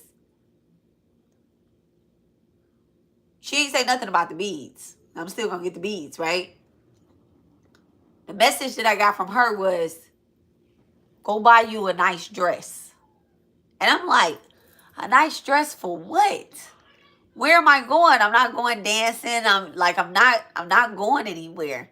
Just to get you a nice dress. You want a nice dress? Go get you a nice dress. I have this dress that my friend, she got me from Pakistan, right? It's like a wedding dress, right? To me, it's a wedding dress. It is a wedding dress, actually. And it's red, right? You know, because their wedding dresses be like all different colors. And I'm like, where am I going to wear this dress to? And she was like, probably like, I got this from the best embroidery lady that's out here. Like, I just got you a dress made. Like, she had told me to go get my measurements. I went and got my measurements. I sent them to her. And she was like, oh, I'm going to get you an outfit. I'm thinking it's like, okay, because when I went to Haiti, the outfits is like $10, okay? I'm like, no problem. I bought everybody an outfit, okay? I bought people in the community that we was at. I left all my clothes in Haiti, okay, and brought herbs back. So, like, things like, you know, like clothes and stuff, they don't really, like, I'm gonna be cute when I go out, but don't ask me where I got it from, because I probably picked it up at a used store or whatever, you know, like wherever. Now, my beads, that's something else. Like, my spiritual stuff, that's something else. My altars and stuff like that, that's something else. And when I was in like, I wasn't in meditation with Lakshmi, but she just gave me this message, right? And she's like, this will make you feel this way. And I didn't understand it. But I was like, you know what? I'm going to do that. I'm going to do that. I'm going to, it doesn't have to be a brand. It's just whatever it is. And I've come across a couple dresses that I really want, that I really like their outfits and stuff, that I really, really, really feel called to buy. And I just haven't done it. I haven't done it. I have her dress. I have this wedding dress that, you know, one of my friends sent me from Pakistan. And I'm like, I need somewhere real. I need somewhere nice to wear this to. But the message that I got from Lakshmi was, you just need to get up and put it on. Whatever makes you feel some type of way that is a piece, just do it. Just do it. You know? You know you're not dressing like this because you want to impress anybody, because you already got the man of your dreams. The person that you dreamed about, you got him. Okay? You already have the children. You get what I'm saying? And my kids be looking at me like, they don't know what I be having on. They be like, come on now, what you wearing? They don't judge me like that, but they just be like, that's my mama. At this point, they be like, that's my mama. Okay, that's my mama. Anywho. So, the number 9. The number 18 and the number 9. We bow to the divine goddess who exists in all who resides in a form of faith. Trust what is being said to you. Trust what is being said to you. Y'all heard me when I just said that a goddess has commented on how I dress. I did not understand it. I don't get it. But Lakshmi is the goddess of wealth, love, abundance. She's very beautiful. I only have her in a gold statue, and I'm not gonna show that, but I only have her in a gold. Actually, you know what?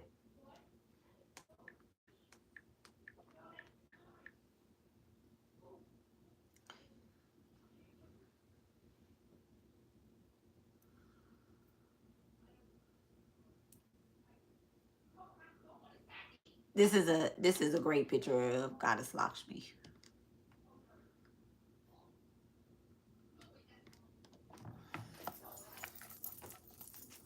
And what I say, I was just talking about a red dress. Usually, when people see her, she's in a pink dress. This is Lakshmi. And you see she has the elephants surrounding her.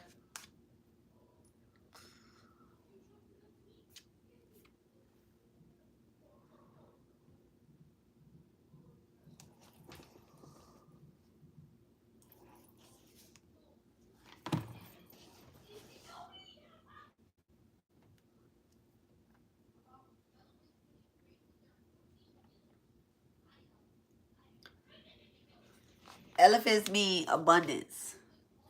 Okay? Faith. She's very beautiful. Very, very beautiful. Lori, I think I had broke Goddess Lakshmi down a little bit because she came to me about you. I think we had that conversation before.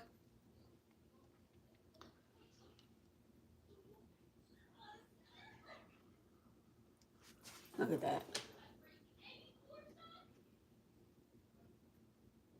Very beautiful. Very beautiful.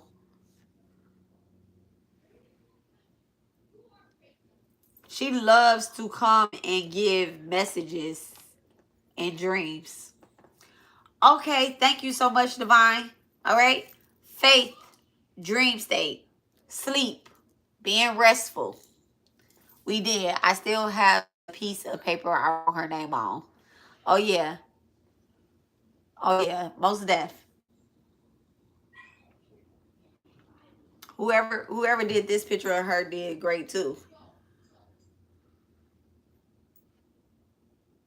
Oh man. There you go.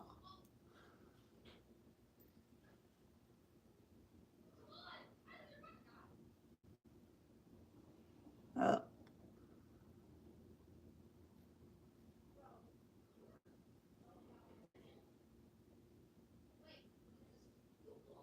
She who leads one to goal.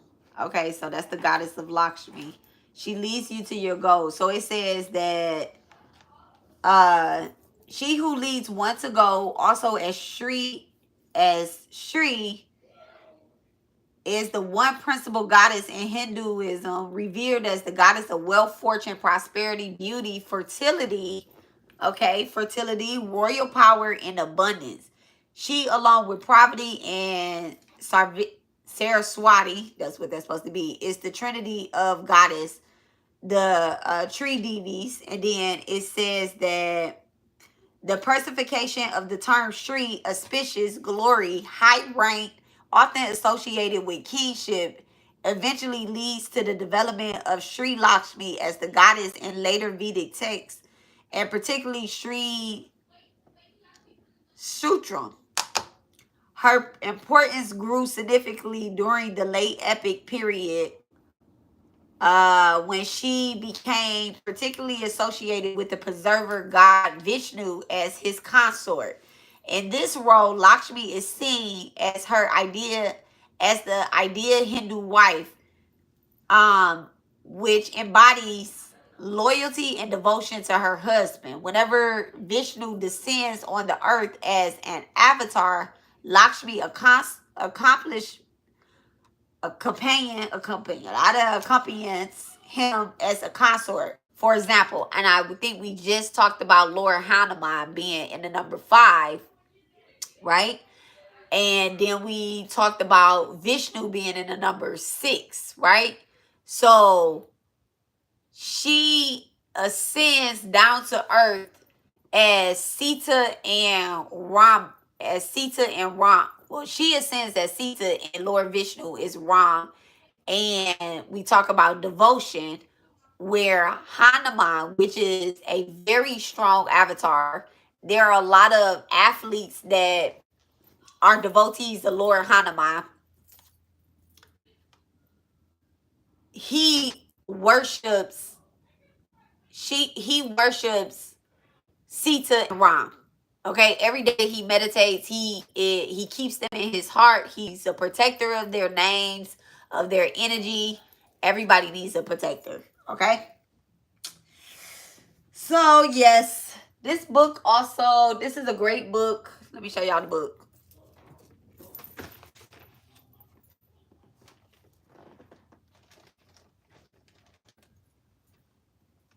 The book is not here. Yes, it is. I caught myself cleaning up this desk a little bit. This book right here, great, great. Sorry, great book, great book. Okay, great book. All right, back to the lesson. Not that we was off the lesson. Faith. We talking about faith. We talking about faith. All right. In order to do this work, in order to know that God is existing in all, and me, and you, and them, and them. All right. Even if you don't see enough light in people's eyes, right? Even if they're, that's what I was talking about. Even if their soul has left their face, their soul is deep down inside. Okay? This was another thing that I was going to address and I got off a subject. I told y'all about when I had went to Haiti. I gave y'all an example of longing for peace. And now I'm going to tell y'all about another example when I was under spiritual warfare and my energy was being harvested, right? My faith never left. My faith is within my soul, right? Even though I was constantly under spiritual attack, somebody was harvesting my energy, taking my dreams, coming into my dream state, fighting with me about my life, right? Because they wanted my life, right? I don't even know what that means, and I just really don't have time. So even though people were constantly at war with me, they didn't know how deep my faith ran, right? They didn't know how deep my faith ran. Even when I cut all my hair off, right? Let me show y'all something.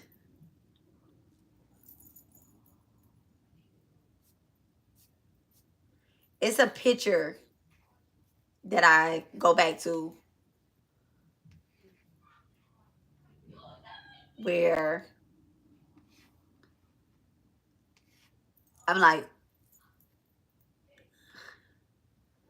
it's so wild. This picture, right? This is me. Y'all see all of that? Oh, I guess this was a, let's just pause that. Y'all see that? All of that? That's me when I had lost weight. I was so skinny. I was under spiritual attack. Super skinny. I never thought that I never thought that I was fine there. I was like, okay, I'm just skinny. I'm super skinny. This is another video, another picture.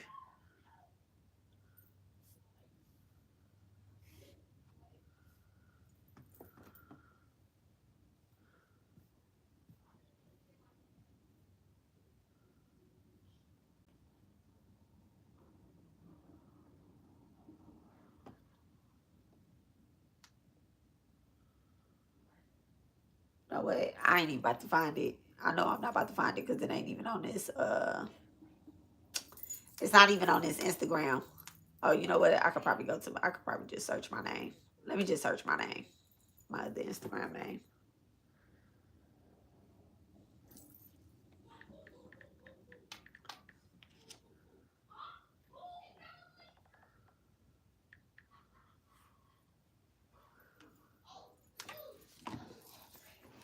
That's me. Okay, bald head me. Spiritual attack. Cut all my beautiful locks off. Constantly being under spiritual attack. Okay? And people would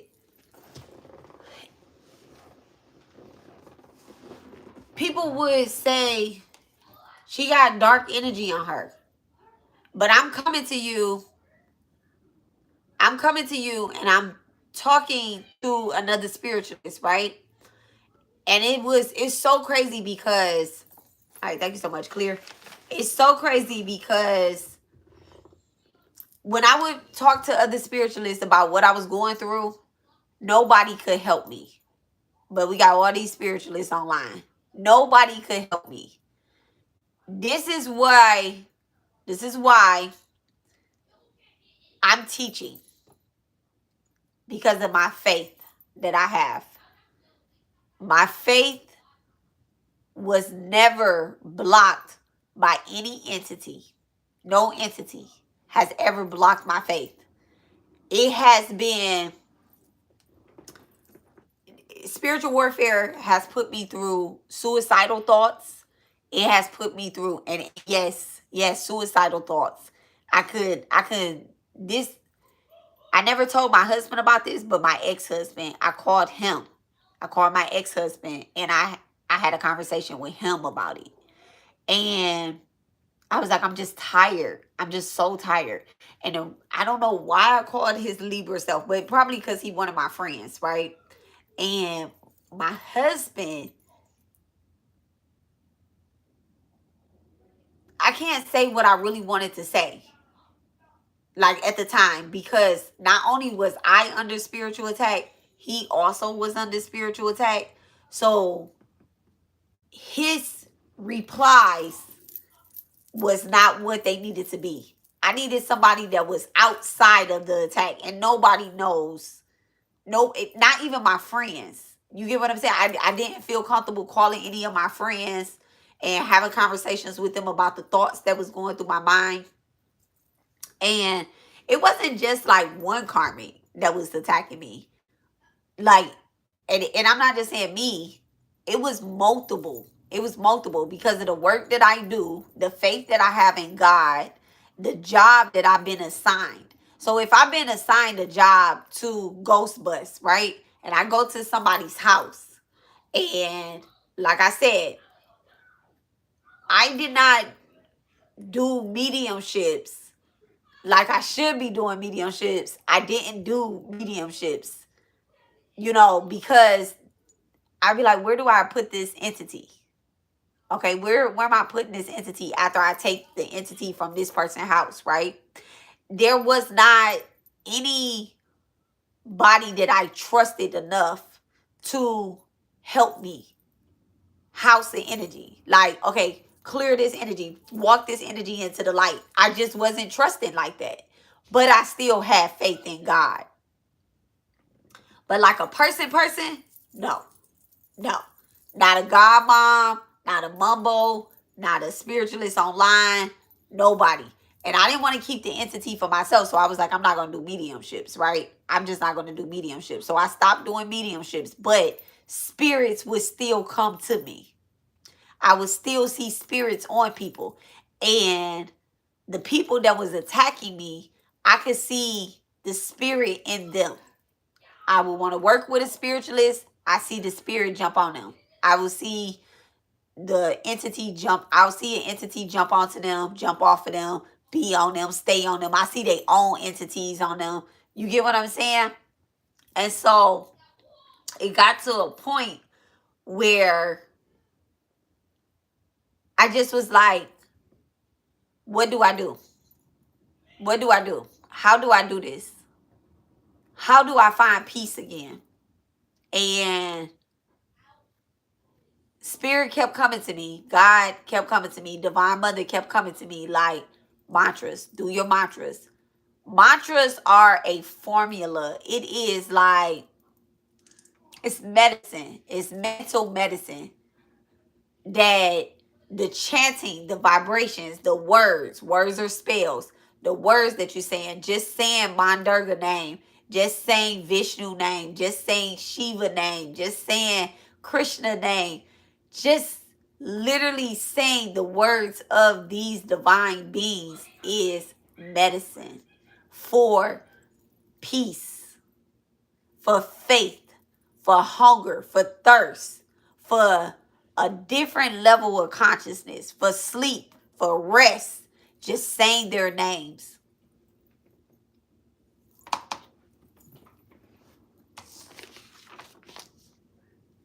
When you have faith, it gets tested. It gets tested. It does.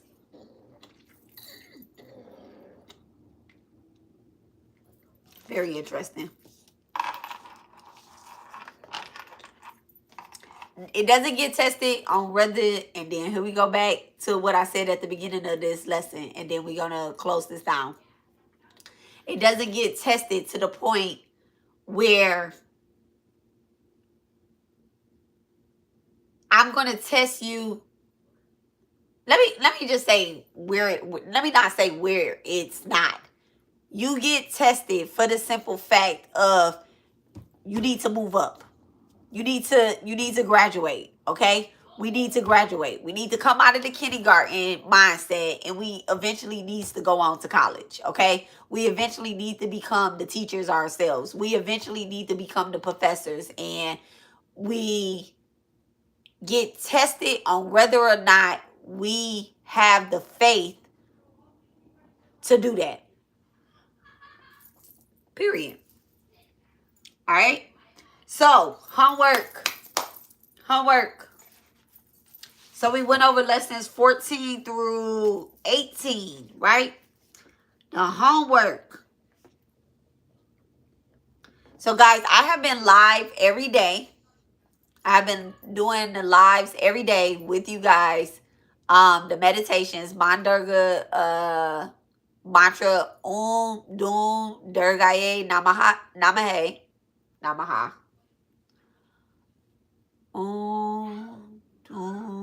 Durgaye Namaha. I've been doing that live 108 times every day, right? And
right. So, two things. We have been doing the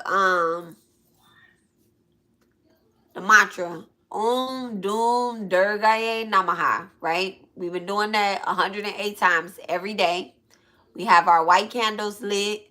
If you have continuously been burning the candle, you're probably on your second or your third candle. Okay. I think I am on my second candle. I think I'm on my second candle. And it looked like it might be on this last day. I have to go get some more white candles today too, because I literally only bought 5, I think. I think I may have bought 5, and I put 3 of them on another altar, and of course they went like that. I had some ancestors visit this week. Super excited about that. So, anywho,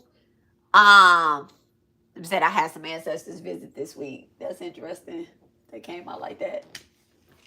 So, definitely didn't know we were supposed to light some more, but I did today. Okay, good. See you in alignment. Yeah. Yeah, if the candle goes out, you can just light another one. You can keep it going. Like if you feel called to, keep it going. If if you're like, okay, I don't want to do no more candles right now, whatever the case is, and you just want to do the salutations, just have a little light, okay? Just have a little light with the yantra. Even if you just do, if you get tea lights when you're doing your 108, if you just get tea lights and you want tea lights, that's fine. If you don't want to do the 7-day candle, because we're doing it every day. So we have a few more days until our 7th day. I believe that, I said through May 3rd. What's today? Oh, today is definitely May 3rd. So we were fasting for a week to April 27th to May 3rd. We were fasting. If you did not fast, go ahead and fast for a week. Just kind of give her that acknowledgement that you're doing this for her. You're doing this for yourself. You're doing this for the spiritual benefit of all.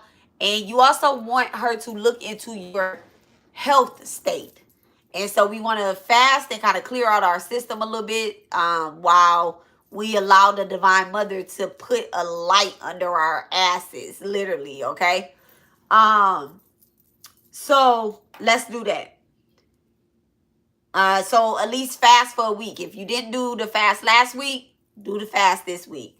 Like I said, you don't need to be patient. You don't need to be purified. You don't got to take no bath. You do need to take some baths. But you don't have to take the bath that I told y'all to take. You could just literally, you don't got to go and be like, oh, you know what? I'm going to do my spiritual bath first, and then I'm going to start the Durga lessons. Start where you are, okay? Wherever you are, start right there. That's where you're supposed to be. That's where you came in at. This is right on time. This is where you're supposed to be. Okay? All right?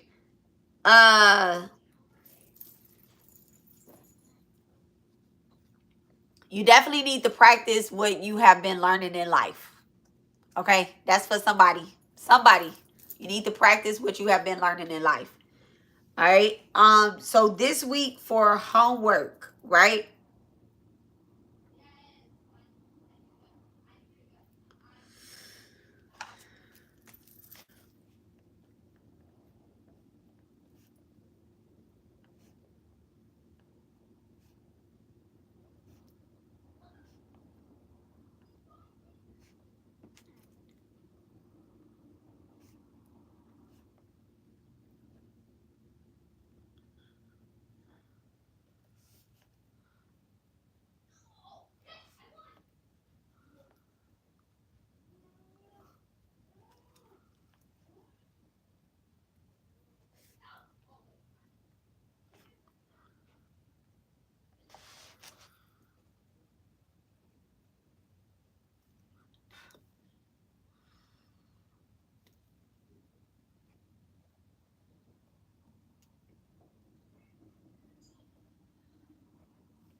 All right, so we are definitely going back to kindergarten today, right? Not kindergarten. We're gonna go back to like fourth or fifth grade, whatever grade y'all was in when y'all was passing letters, right?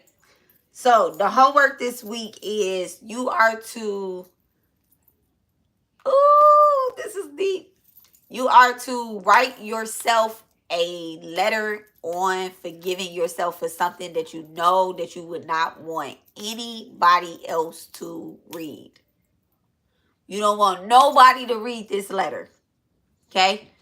You're not going to put this letter on your altar. You're not going to put this letter up under this candle. You're not going to put this letter in the water. You are going to burn this letter on the candle for Durga.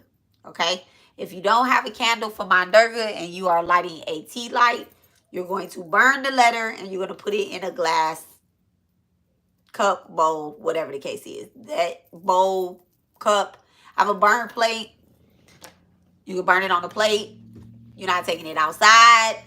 You're not burying it.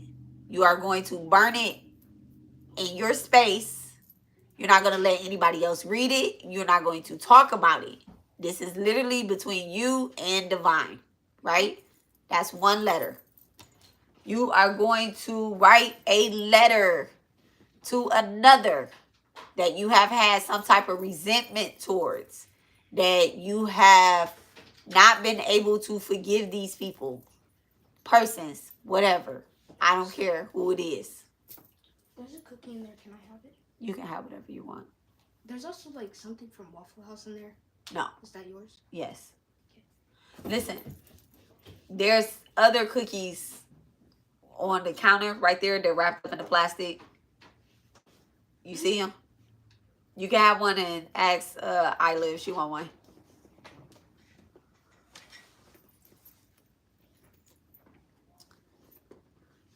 So you are going to write another letter to someone else as well. And basically you're going to be telling them, what you want to say out loud.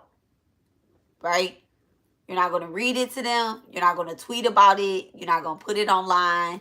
You're not going to go live about it. It's going to be very triggering.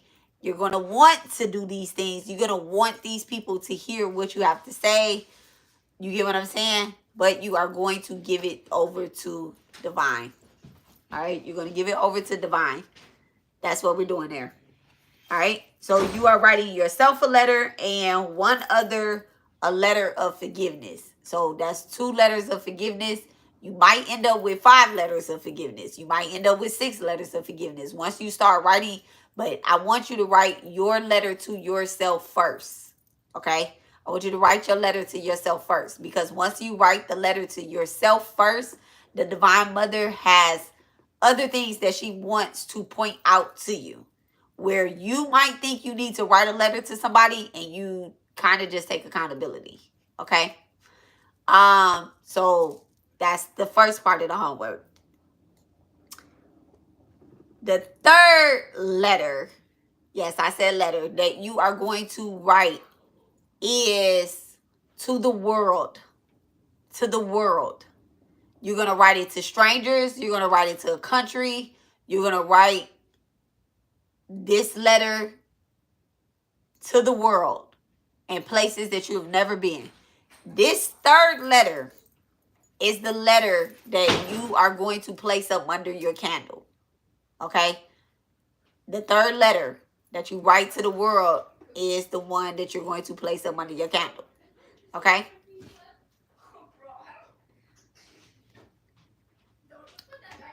All right.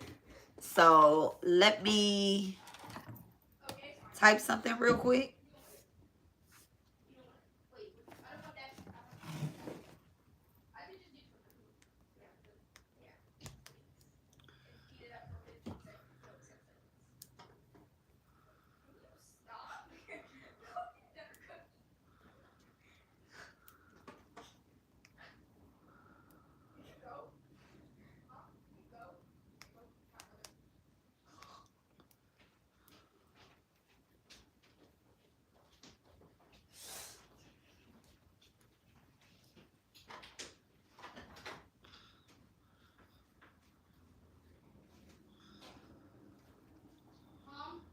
Yes. Why do the cookies crumble so easily?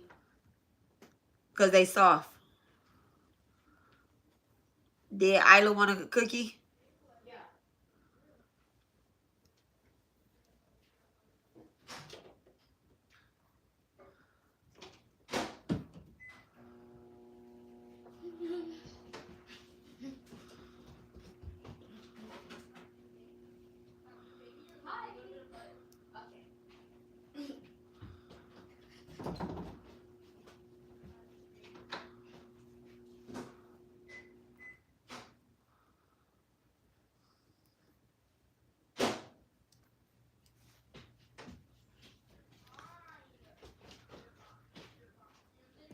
He's dead.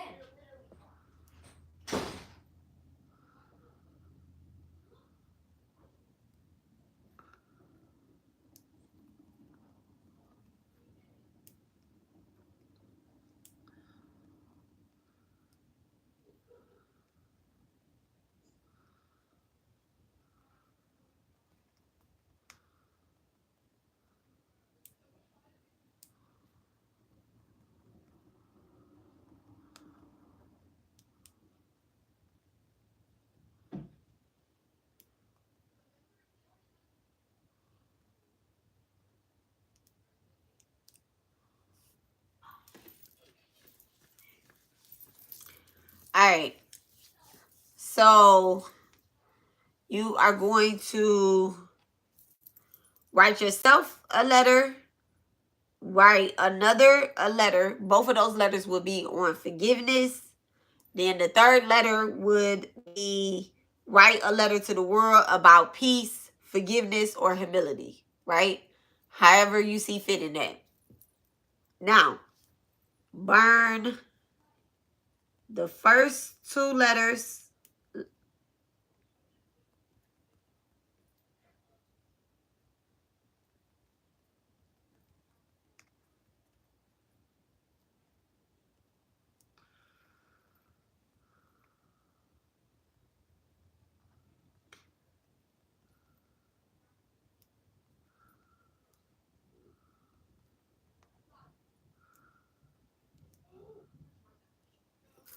All right, burn the first two letters. And then the third one, you're going to place it up under the candle, right? Let's say that you are using a tea light, right? And you place the letter up under the candle, all right? And the tea light has went out, right? The thing is, I want you to do this. You can take your time with this. You can take your time with doing this, but you need to say your mantras over the letter that's up under the candle. Okay? You need to say your mantra over the one that is under the candle. So the letter to the world, technically you are invoking peace up on the world. Humility up on the world. Forgiveness up on the world. Okay? And you're doing it from a clear mindset. So the first two letters absolutely need to be written before you write to the world, okay? Because if you have any animosity within your heart, whatever you write into the world is filled with ego. We're clearing the karma out. Now, what's going to end up happening is you're going to end up saying your mantras 3 times here. You're going to end up saying your mantras 3 times. You write a letter to yourself, right?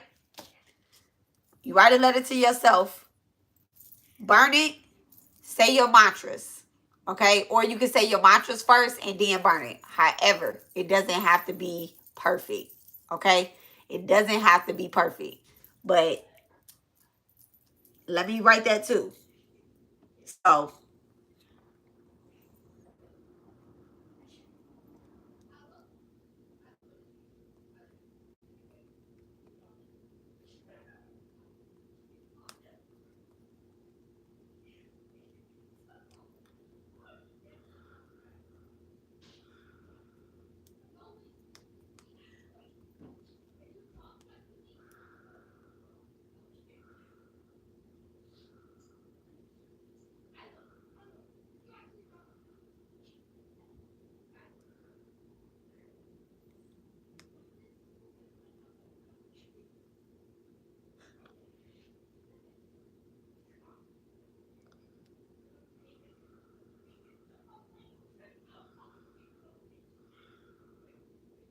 Ah.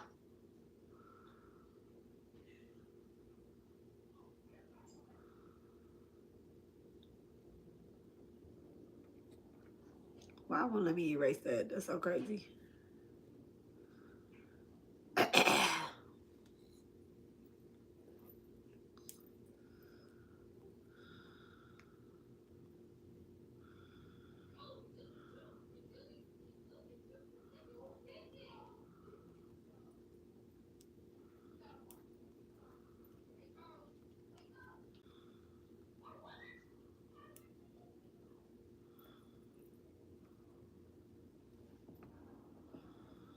They don't have to be done all in the same time, all in the same day.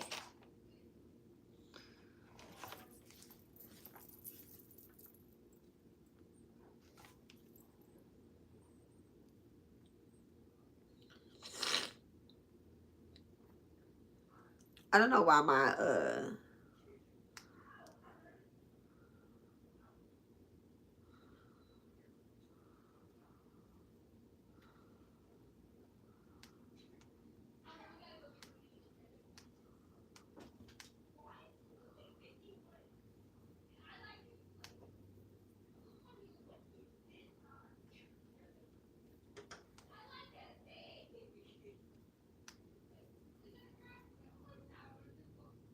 oh my goodness, why won't my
damn.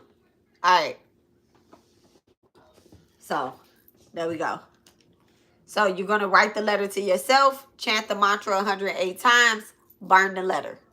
You're gonna write a letter to others, chant the mantra 108 times, burn the letter.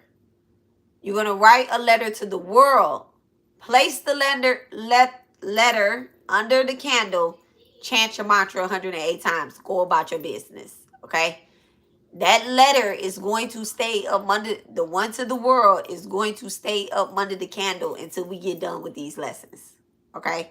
When we get done with these lessons, then you can burn the letter. Okay? That is a ritual. That is a continuous ritual. That is a part. That's how I do my truth spells too. Absolutely is wonderful. Okay, you might not see it this lifetime. You might not see it in a day or whenever. You can write this letter for the world to any part of the world that you want. Right? We pray for the war in Haiti to end, for people to stop playing. Okay. I pray for peace throughout all of the world. Okay. I pray that they leave sacred places along. All right. So that's the homework.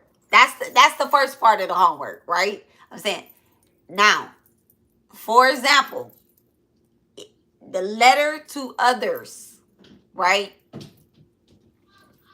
Everybody did not do the same thing to you. You did not do the same thing to everybody, right? This letter to others, whether it's you wanting peace or you needing to give somebody peace so you can release this.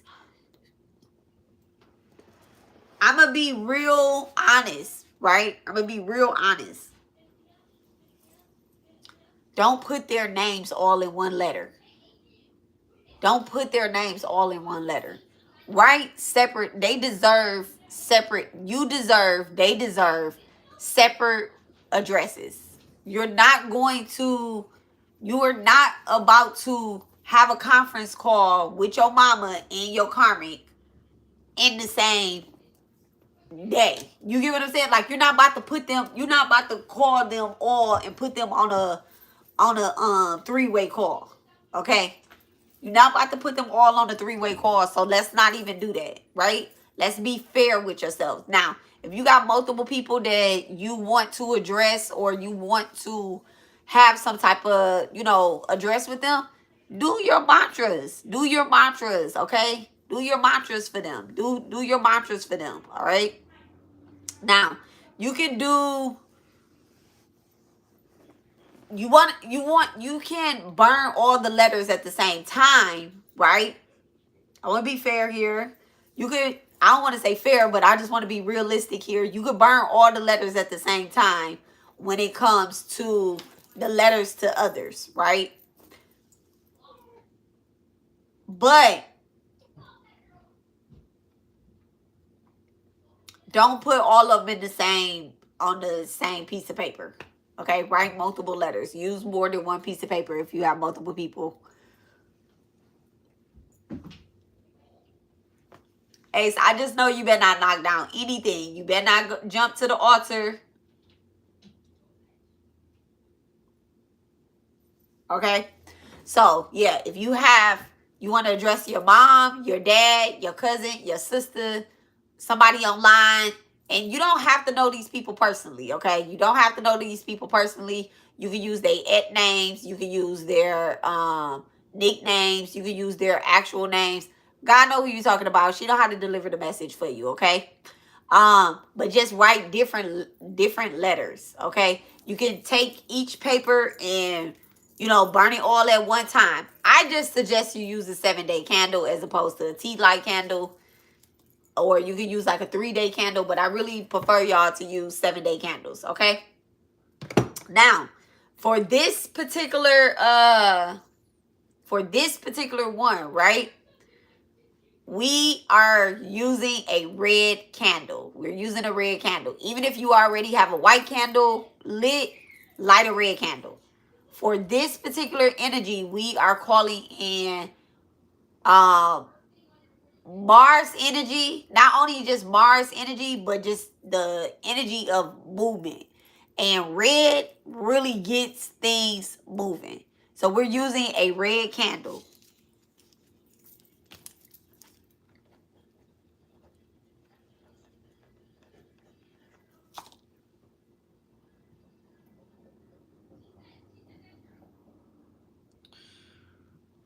All right.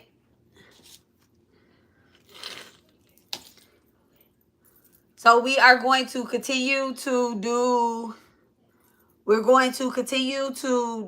our mantras every day.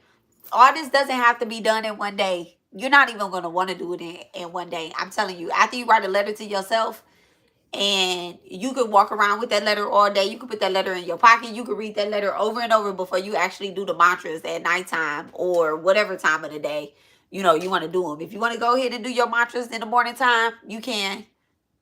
There's no set time for you to do your solutions to her. So don't think it is. But you're not going to want to address yourself the same day you address somebody else. So this homework is due. This homework is due by next Friday.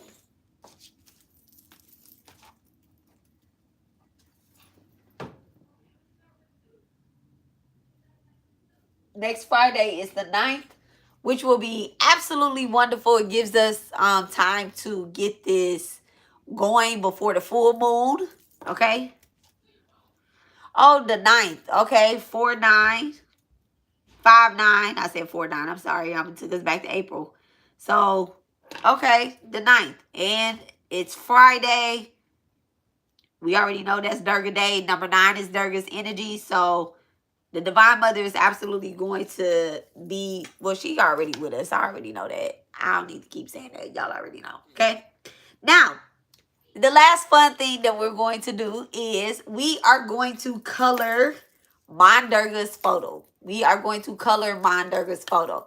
So you need some crayons, some markers, or some color pencils, but we are going to color her photo. Okay. You can print it out as many times as you want to color it. I think y'all might need either like some thin markers or either some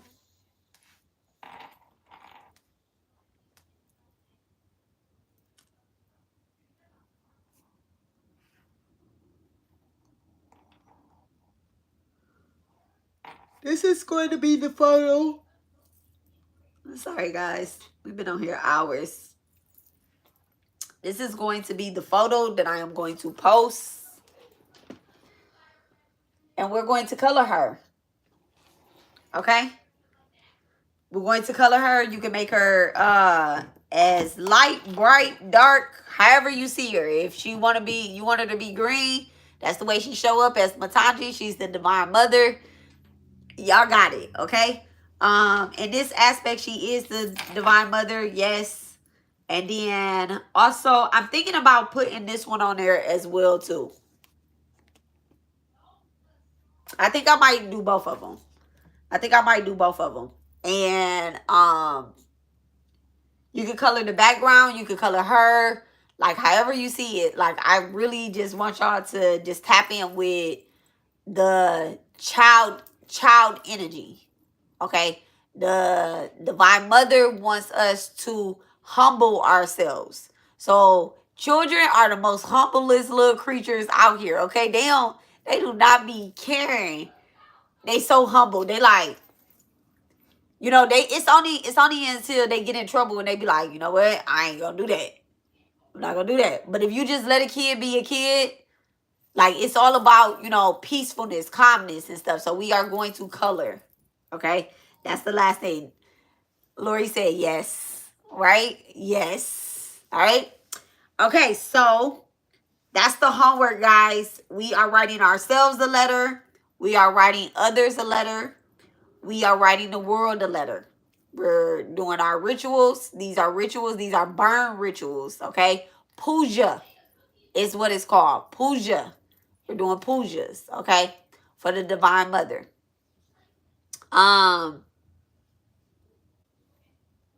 And as we burn these, let's try to make like some type of offering to the Divine Mother too. So I'll just be realistic with y'all. Y'all can either offer flowers, like some type of red flowers, some type of white flowers. You can offer her red turmeric powder or turmeric powder in general. You can offer her something sweet, or you can do the lemons. Okay, you can offer some lemons to her. Even just offering the candle to her. If you don't have anything else or you can't get anything else, you can just offer the light to her. Okay? Offer a light to her. So that is it. That's it, y'all. That's it. If y'all have any questions, y'all can reach out to me at 346-702-4044. Okay? That's the occult Jupiter occult telephone number. So if y'all ever need anything, hit me up at the Healing Garden Jupiter occult, whatever, however you want to see it. My cat is wearing that little fly out. I almost hit the fly. But I was like, let me just that's why I have a cat. Let me just let the cat handle it. Okay? So again, if y'all need anything, hit me up at 346-702-4044. I love you guys, and I will talk to y'all later. I'm out. Y'all have a wonderful day on purpose. And don't forget to do y'all meditations. I'll see y'all later. If you feel like you behind, you right on time. And I'll check you guys later. All right, love y'all. You welcome, you welcome, you welcome. You are so welcome. All right.